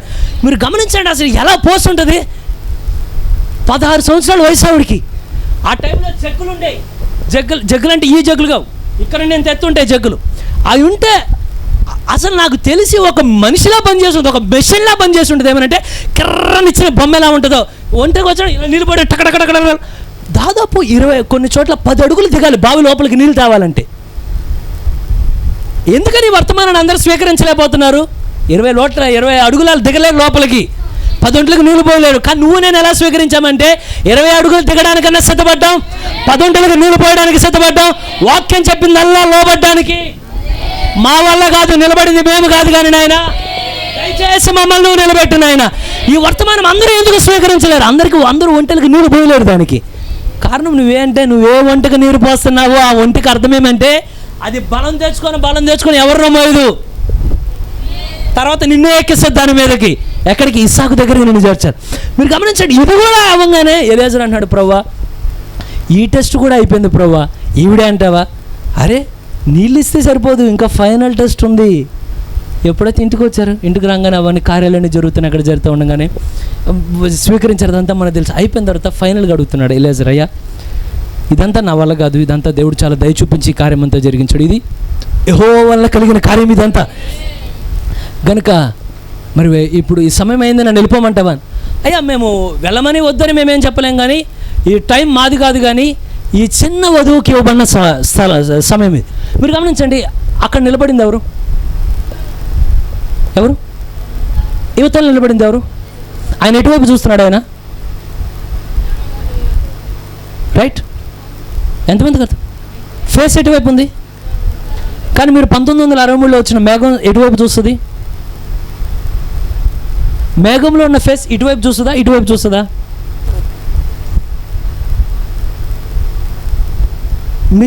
మీరు మేఘం సింబల్ చూశారు కదా, మేఘంలో క్రీస్తు యొక్క ఫోటో అటాచ్ చేయడం చూశారు కదా. ఇక్కడ మీరు ధనవంతుడి దగ్గర చూస్తే ఇలా చూస్తున్నది, కానీ మీరు ఇమేజ్లో చూస్తే ఇటు చూడదు, ఇటు చూస్తుంది. కారణం ఏమేమంటే పెద్ద పెద్ద సంఘాలని నెట్టి వేసిన తర్వాత ధనవంతమైన సంఘాలు ఆయన చిన్న గొర్రె అంటే చిన్న మంద వైపు చూశాడు. ఓ చిన్న మంద భయపడకుడి, మీకు రాజ్యాన్ని ఇవ్వడానికి దేవుడికి ఇష్టమైన కనుక ఆయన ముఖం ఎవరు వైపు ఉన్నదంటే, మీకు తెలుసా, కమ్ అండ్ ఫాలో మీ వర్తమానం చెప్పేటప్పుడు మొట్టమొదట ప్రవక్త మాట్లాడుతుందే మేఘం గురించి మాట్లాడతాడు. ఆయన మాట్లాడి ఈ వర్తమానంలో దేవుడు యవనస్తుల గురించి ఒక వాక్యాన్ని దాచాడని చెప్పాడు. ఆయన చెప్తా ఇప్పుడు కృప ఎవరి వైపు ఉన్నదంటే అటు కాదు, ఫేస్ సెట్టర్ని చేశాడంటే వాళ్ళందరూ తిరస్కరించారు లవోదికలో, కానీ చిన్న మంద వైపు ఆయన చూస్తున్నాడు. ఏమంటే దానిలో ఏమున్నదంటే grace grace grace grace grace, కృప కలుగును గాక, కృప కలుగును గాక, కృప కలుగును గాక, కృప కలుగును గాక. నీ లైఫ్ నా లైఫ్ దేంతో ముడిపడి ఉన్నదంటే grace grace grace grace grace. కానీ ఎప్పుడైతే వెళ్ళంగానే ఫైనల్గా అడుగుతున్నది, అయ్యా నువ్వు వాటర్ పోసం ఇవంతా ఓకే, కానీ సరే మేమేం చెప్పాం, కానీ ఈ మాట రిప్కానే చెప్పాలి. సరే రిప్కాని పిల్ల అమ్మ వచ్చి వాళ్ళ పేరెంట్స్ చాలా వాళ్ళ అన్నీ అనుకున్నాడు, అన్న నేను వదిలి ఎక్కడికి వెళ్తానన్నా నీతో పాటు ఉంటా అని ఫీలింగ్లో ఉన్నాడు ఆయన. ఎప్పుడైతే పిలవగానే అందరూ, మీరు ఎప్పుడైనా పెళ్ళి అయిపోయే టైంలో చూడండి ఆ ఎమోషన్స్ ఎలా ఉంటాయంటే, వాళ్ళు వెళ్ళిపోయేటప్పుడు ఇలా హక్ చేసుకుని వాళ్ళు ఏడుస్తూ, ఇప్పుడు ఆడవట్లేదు వాళ్ళు, ఇప్పుడు పోయినాయి, కానీ అది ఏడ్చు చాలా చాలా బాధగా అదంతా సన్నివేశం. నేను అనుకున్నాను ఇట్లాంటి టైంలో ఒకళ్ళు ఆడవలసి వచ్చినా మనకి ఏడుపు రాదే అంటే కొంచెం ఎదురుని మెప్పించడానికి ఏమన్నా మన ఈ జనరేషన్లో లేదు అదంతా. కానీ ఇప్పుడు ఏడవాలి, ఇప్పుడు ఈయన అనుకున్నాడు లాభాన్ని లోపల నన్ను చూసి ఏడవంగానే నేను ఏడవను వాళ్ళ మమ్మీ వాళ్ళ డాడీ. కానీ ఎప్పుడైతే బయటకు రాగానే అమ్మ రిప్కా అనగానే వస్తున్నాడు డాడీ అని, ఇదేంటి ఆలస్యం అవుతున్నాం, కానీ పక్కన నుంచి పాపం బాధపడతాం అన్నట్టుంది లోపల, కానీ వాళ్ళకి తెలియట్లే అలా లోపల లగేజ్ ఎదురేసుకుంటుందని. కారణం ఏమయ్యా అంటే ఎలియాజరు గురించి ఎక్కడైనదంటే స్వరం వినబడుతున్నది లోపలంట, 1100 వర్తమానాలు చదివేస్తున్నదంటే లోపల. ఏమనంటే ప్రభా ఈ వర్తమానానికి తగ్గట్టుగా నేను ఉండాలి, ఈ వర్తమానానికి తగ్గట్టుగా నేను ఉండాలి. ఎంతమంది వర్తమానమే లైఫ్ అని నమ్మే వాళ్ళు ఉన్నారు? ఈ క్వశ్చన్ తెలుసా అండి, మీరు వర్తమానాన్ని డీప్గా చదవండి, ఒక మెసేజ్ బుక్ మీకు చదవడానికి 1 నెల రోజులు పడుతుంది. ఆ మెసేజ్ బుక్లో ప్రతి కోడ్ మీ లైఫ్లో మీరు చూడాలంటే, నేను ఒక మెసేజ్ బుక్ స్టార్ట్ చేశాను, ఇప్పటికి 6 నెలలు అయింది, కానీ ఇప్పటికీ నాకు ఆశ ఉన్నది ఏమనంటే ఆ మెసేజ్ బుక్ ఇంకా నా లైఫ్లో రకాలి, అది అలా పక్కన పెట్టా, నా లైఫ్లో అది నెరవేరే వరకు ఆ మెసేజ్ బుక్ అక్కడే ఉంటుంది. ఎంతమంది ప్రేమ క్రీస్తుకు ఒక ఖైదీ అయిన పౌలు గురించి ప్రవక్త చెప్పించి చదివారు ఎప్పుడన్నా? గుండెలు అవిసిపోతాయి ఆ వర్తమానం చదివితే, మనకు అర్థమైంది మనం పరిపూర్ణతలో లేమని. మీరు ఇంకా ఒక్కొక్క వర్తమానం తీసుకుంటే అద్భుతంగా ఉంటాయి ఇవన్నీ అని చదివిన తర్వాత బయటకు వచ్చిన తర్వాత వెంటనే వాళ్ళు అడుగుతున్నది ఏమంటే, నువ్వు ఈ మనుష్యుడి వెంబడి వెళ్ళడానికంటే ఫాలో ఇతన్ని వెంబడించడానికి నీకు ఇష్టమేనా? ఏం చెప్పింది ఆవిడ? ప్రవక్త అంటున్నాడు, ఎలాగైతే ఆ ఎలియాజరు అనుకున్నాడంట, మీరు చెప్పిన వద్దు, నా చెవిలో రిప్కానే చెప్పాలనుకున్నాడు. దేవుడు అనుకున్నాడంటే వాళ్ళు వీళ్ళు చెప్తే వద్దు, కానీ సేవకుడు చెప్పకూడదు మీ గురించి, మీ మమ్మీ చెప్పకూడదు, మీ డాడీ చెప్పకూడదు, మీ పిల్లలు. కానీ దేవుడు అనుకున్నాడంటే మీరే మీ నోటితో చెప్పాలంటే ఏమనంటే, ఎంతమంది చేతులు ఎత్తి అయ్యా నిన్ను వెంబడించడానికి మేము ఇష్టపడుతున్నాం, ఈ వర్తమానం వెంబడించడానికి మేము ఇష్టపడుతున్నాం. ఒకవేళ మాకు ఎంత విలువైనా, ఎంత ఖరీదు చేసినా, ఎంత వెల కట్టవలసిన పరిస్థితులు వచ్చినా మేము మాత్రం ఈ వర్తమానంతో నిలబడదామని ఎంతమంది ఉన్నారు? దేవుడికి మాట ఇచ్చేవాళ్ళు. ఆయన అనుకున్నాడంట రిప్కా మాత్రమే నాకు చెప్పాలని. కానీ బ్రదర్ మీకు విషయం తెలుసా, వెళ్ళంగానే సేమ్ ప్రామిస్ అదే టైంలో పరిశుద్ధాత్ముడు ఒక్కసారిగా తన అన్నని తన తల్లిని ఒక్కసారి అలా ప్రేరేపించగానే ఏదైతే దేవుడు పర్వతం మీద వాగ్దానం చేశాడో వీళ్ళకి తెలియకుండానే 2 చేతులు ఎత్తమన్నారంటే, నా సహోదరి నువ్వు వేవేలకు తల్లి వెగుదువు గాక, నీ సంతానం వారు తమ శత్రుడు యొక్క పగని స్వాధీనపరుచుకుందరు. ఏది మరణం యొక్క గవిని కూడా అక్కడతో ఫుల్ఫిల్ అయిపోయినదండి. ఎంతమందికి ఆనందంగా ఉన్నది ఏమనంటే, ఈరోజు నువ్వు నేను జయించే శత్రువు ఎవరంటే వాడు ఆల్రెడీ జయించిన శత్రువు, ఆడు ఓడిపోయిన శత్రువు. కానీ ఇప్పుడు మనం ఏమంటే వాడికి ఎల్లప్పుడు గుర్తు చేయాలంట, నువ్వు ఓడిపోయావు, నువ్వు ఓడిపోయావు, నువ్వు ఓడిపోయావు, నువ్వు ఓడిపోయావు. 3 అంటే కన్ఫర్మేషన్ అంటాడు ప్రవక్త. శోధన పర్వతం మీద 3 సార్లు జయించాడంట. కారణం ఏమంటే 3 కన్ఫర్మేషన్. 1 2 3 3 సార్లు కొట్టినా సాతాను పైకి లేగలేదంట. నీకు నాకేమైనా జరగగానే వెంటనే ఏమన్నా శత్రువు నీతో దూతలు మాట్లాడతారు కదా, నీతో చీకటి దూత కానీ మాట్లాడింది అనుకో, నీ లైఫ్ ఇంతే అనగానే వెంటనే నువ్వు వాడికి చూపించాలంట. అరే వద్దేమా, నా రిఫరెన్స్ బైబిల్ ఎక్కడుందో నాకు తెలుసు, నీ రిఫరెన్స్ ఎక్కడుందో కూడా నాకు తెలుసు, నీ ఆరంభం ఎక్కడో తెలుసు, నీ ముగింపు ఎక్కడో తెలుసు. నా ఆరంభం ఎక్కడో తెలుసు, నా ముగింపు ఎక్కడో నాకు తెలుసు. నువ్వు వాడితో మాట్లాడాలంట, వాడినితో మాట్లాడినప్పుడు. మీరు గమనించండి. కానీ అడుగుతున్నాడు, నువ్వు వెంబడించడానికి ఇష్టపడతావంటే చేతులెత్తి, నేను ఆయన వెంబడించడానికి ఇష్టమే. వివాహం చేసుకోవడానికి, నేను ఆయన వివాహం చేసుకోవడానికి ఇష్టమే.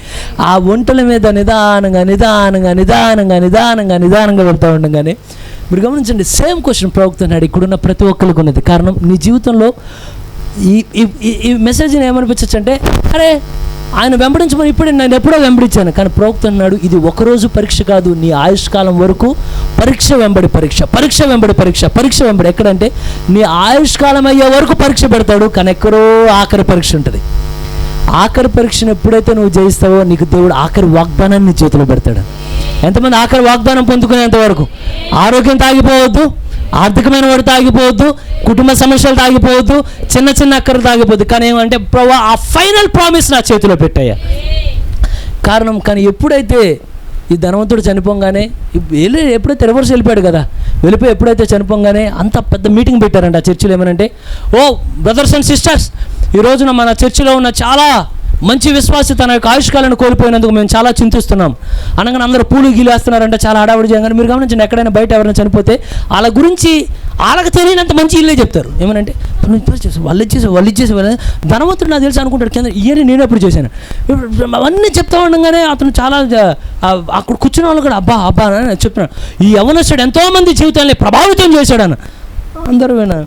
ఇదే టైంలో అక్కడ లాజర్ పడి ఉన్నాడు. లాజర్ పడి ఉండగానే అదే టైంలో చనిపోగానే విఎంసీ వాళ్ళు పిలిచారు, ఎక్కడున్నారా రాగానే, ఏంటి ఇంకా ఈ పాత బాడీని ఇక్కడే ఉంచారు, చచ్చిపోయారు లాగండి బాగున్నాను. ఎప్పుడైతే ఇలా మొత్తం కుక్కలు అయినా నాగుతున్నాయి, ఇవన్నీ బాడీని తీసి బయటికి లాగేశారు. కానీ వీళ్ళకి తెలియదు ఏమయ్యా అంటే, తెరకి అవతలేమున్నదో చూడకు, నీ గురి నా గురి ఏమంటే ఆ దినాన తెర అవతలేం జరుగుతుందో చూడాలి. మనం దేనికోసం నేను పిచ్చోడినాయి అంటే పౌలు అంటాడు కదా, నేను క్రీస్తు కొరకు వెర్రివాణ్ణి. నేను లోకం ఏమనుకున్నా పర్లా, కారణం ఏమంటే తెరకి యువతల గురించి నేను ఆలోచించట్లా, తెరకి అవతల గురించి నేను ఆలోచిస్తున్నా. మరణం వచ్చి ఆ క్షణంలో నేను ఆ ధనవంతుడిలాగానే భయపడు. మీరు గమనించండి, ఈ ధనవంతుడికి ఇది ఎలా చెప్పంటే ఊగిసలాడే క్షణం అంటది. ఆ ప్రాణం ఇలా ఒక్క క్షణం ఇలా ఊగిసలాడుతూ ఉండగానే ఒక పక్కన, ఇది చాలామందికి అనుభవం ఉంటుందండి. నేను మా స్నేహితుడి గురించి చెప్పినప్పుడు కూడా అదే గడిచిన దినాల్లో మీరు చెప్పి, అతడు ఆయుష్కాలంతో ఉన్నట్టు ఇలా ఉన్నాడు, కన్ను మూసాడు. ఆ క్షణం ఎలా ఉంటుందంటే, వాళ్ళు 2 పరిమాణాల మధ్యలో ఆత్మ కొట్టుమిట్టాడుతూ ఉంటుంది.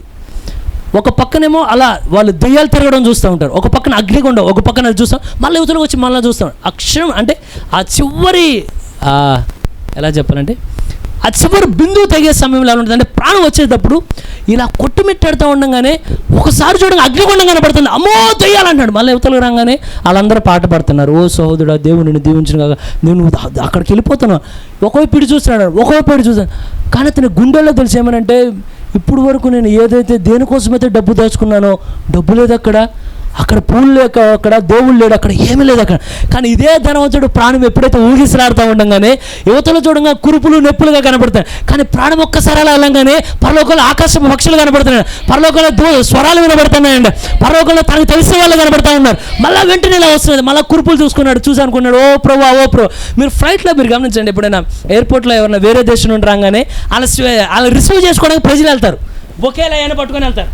ఎప్పుడైతే ఈ ధనవంతుడు చచ్చిపోగానే బొకేలు పట్టుకొని రాలేదు ఎవరు, అక్కడ దెయ్యాలు వస్తాడు. దెయ్యాలు కనబడి వెల్కమ్, ఏదైతే నువ్వు నీ ఆయుష్కాలం అంతా జీవించావో, నువ్వు ఎప్పుడైతే యేసుని వెంబడించిన తర్వాత నీ స్థానం అక్కడెక్కర్లేదు, నువ్వే మా చుట్టాలు ఎప్పుడు కిందకి తీసుకెళ్తా ఉంటే. కానీ ఈ పేదవాడు చనిపోతా ఉండగానే దేవదూతలు దిగి వస్తున్నారు. ఏమంటే, అయ్యా నువ్వు ఎక్కడ వాడవు కదా, అక్కడ వాడవు కనుక నీకోసం పరలోకంలో చాలా సంపద ఎదురు చూస్తున్నది. నువ్వు, మీకు విషయం తెలుసా, మీరు పరలోకం కోసం ఎదురు చూసేదానికన్నా పరలోకం మీకోసం ఎదురు చూస్తున్నదని.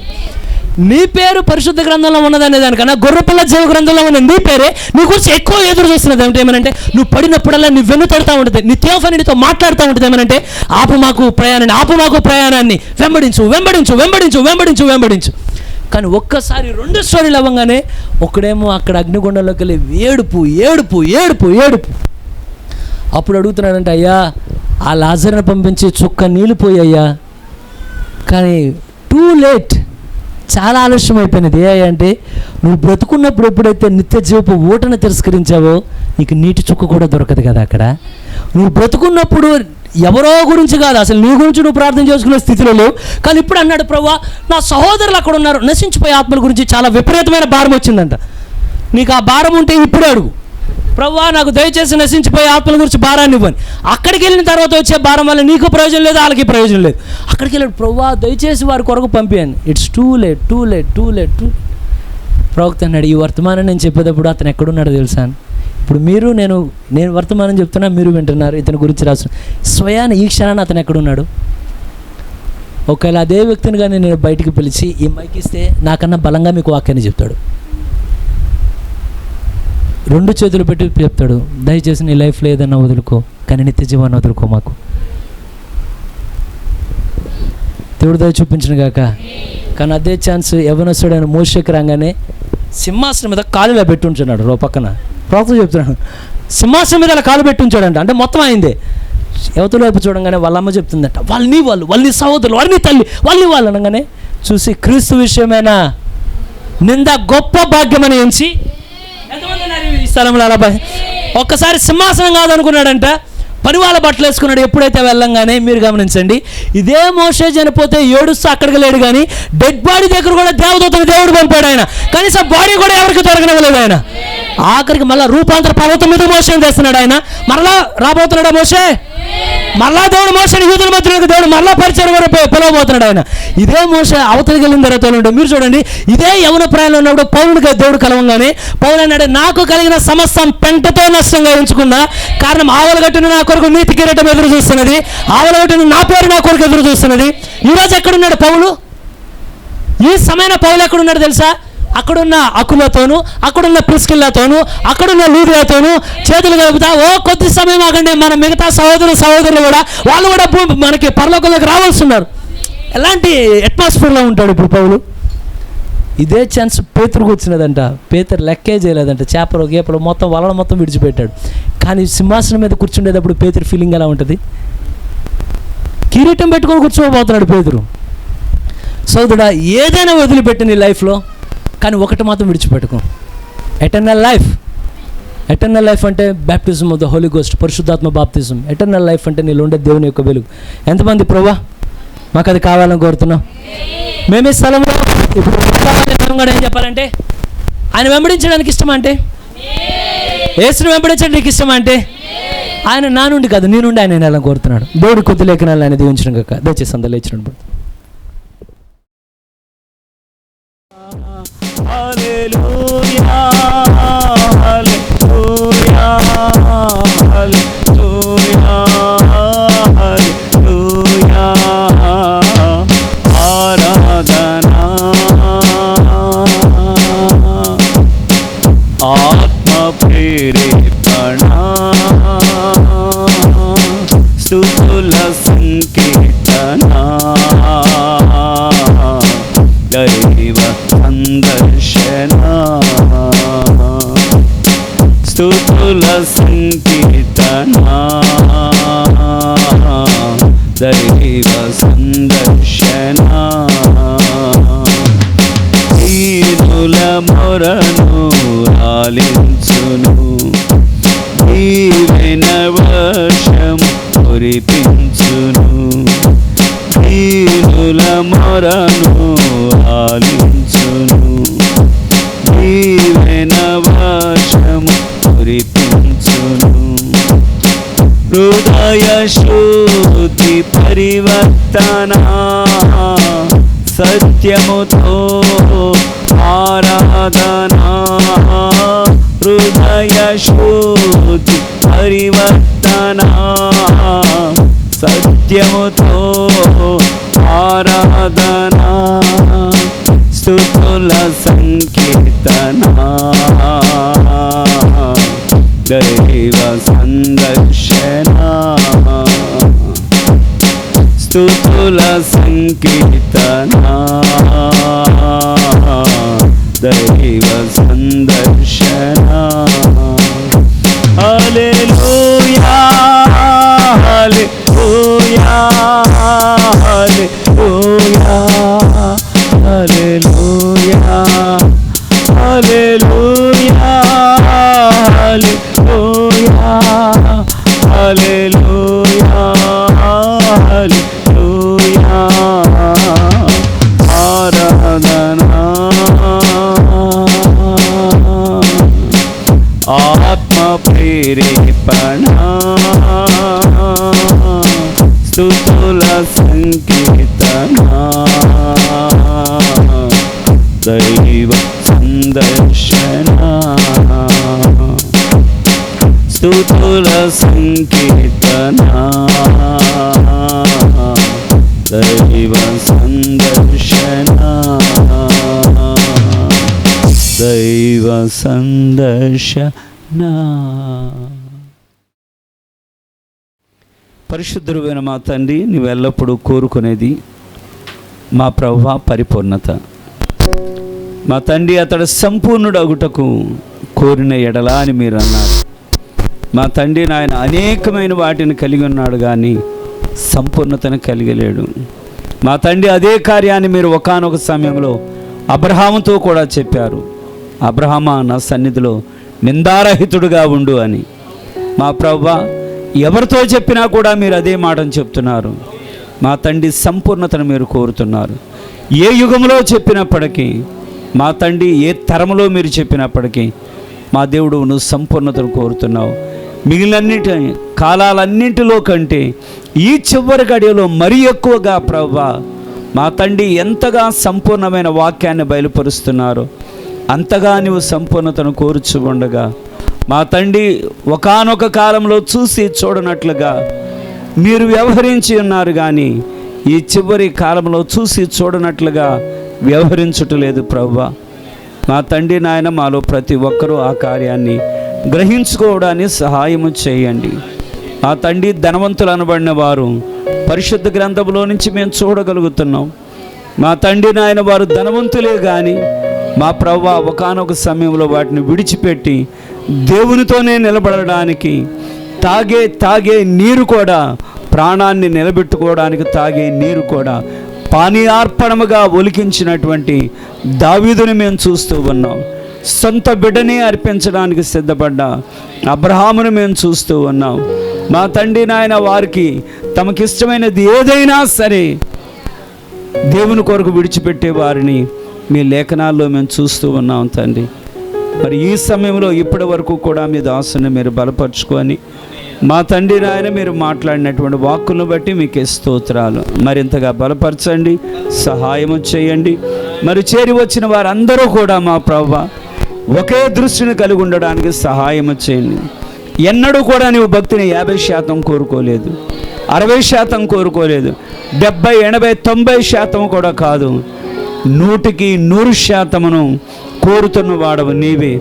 మాకు మేముగా నిలబడలేమని నీకు తెలుసు కనుకనే పరిశుద్ధాత్మను నీవు సహాయంగా పంపి అన్నావు. ఆ పరిశుద్ధాత్మ ద్వారానే తండ్రి ప్రభా శోధనలో కూడా పడిపోకుండా దయచూపుతున్న వాడవు నీవే.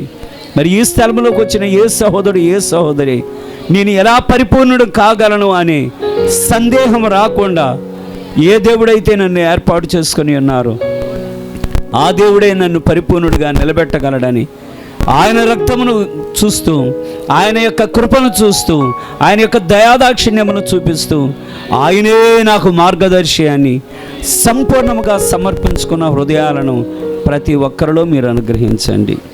మా తండ్రి ఈ వాక్యమును ఇప్పుడే కాదు ఎప్పుడూ కూడా నాయన మర్చిపోకుండా ఉండున్నట్లుగా మా తండ్రి సగం భక్తి అన్నడూ దేవుని రాజ్యానికి తీసుకొని వెళ్ళలేదు అని గ్రహించే జ్ఞానాన్ని మా తండ్రి ప్రతి ఒక్కరిలోనూ అనుగ్రహించండి. మా ప్రభా ఈ సమయమున ఈ స్థలము నుంచి మీ బిడ్డలు తిరిగి గృహాలకు వెళుచూ ఉండగా ఈ వాక్యాన్ని నెమరువేసుకుంటూ తండ్రి మా తండ్రి ఎన్నోసార్లు వినినప్పటికీ మా తండ్రి పదే మీ వాక్యాన్ని నెమరువేస్తూ ఆ పవిత్రమైన పశువులు ఏ విధంగా అవి నెమరువేస్తూ జీవించినవో తండ్రి అదేవిధంగా మీ వాక్యాన్ని ధ్యానిస్తూ మీ వాక్యం యొక్క రూపంలోనికి మార్చబడినట్లుగా మీరు ఆశీర్వదించండి. పసిబిడ్డలు మొదలుకొని వృద్ధులైన వారి వరకు ఈ స్థలంలో ఉన్నారు తండ్రి. మరి ఏ ఒక్కరూ ఎక్కడ బలహీనులు కాకుండానట్లుగా మీ ఆత్మ ద్వారానే నడిపించండి మా తండ్రి. మరలా మేమందరము చేరి ప్రార్థించే వరకు, ఆరాధన చేయి వరకును ప్రతి ఒక్కరి చుట్టూ కూడా మీ యొక్క అగ్ని ప్రాకారము నుంచుము తండ్రి. మీ రక్తములో భద్రపరచుము తండ్రి. ప్రతి శోధన నుంచి విడిపించము. ప్రతి వ్యాధి విషయంలోనూ భయం లేని విధంగా మీ ద్వారానే ఆరోగ్యమునిచ్చి ఆశీర్వదించమని యేసుక్రీస్తు పరిశుద్ధ నామమున తండ్రి పరిపూర్ణతలోనికి నడిపించమని ప్రభు అయిన యేసుక్రీస్తు ప్రశస్త నామమున ప్రార్థించి వేడుకొనుచున్నాము. ఆమేన్, ఆమేన్. ప్రభు అయిన యేసుక్రీస్తు కృప, ఆయన సన్నిధి, ఆయన సహవాసం మనకును పరిశుద్ధులందరికీ సదాకాలం తోడయ్యుండును గాక. God bless. అందరం చేతులు చెప్దామా?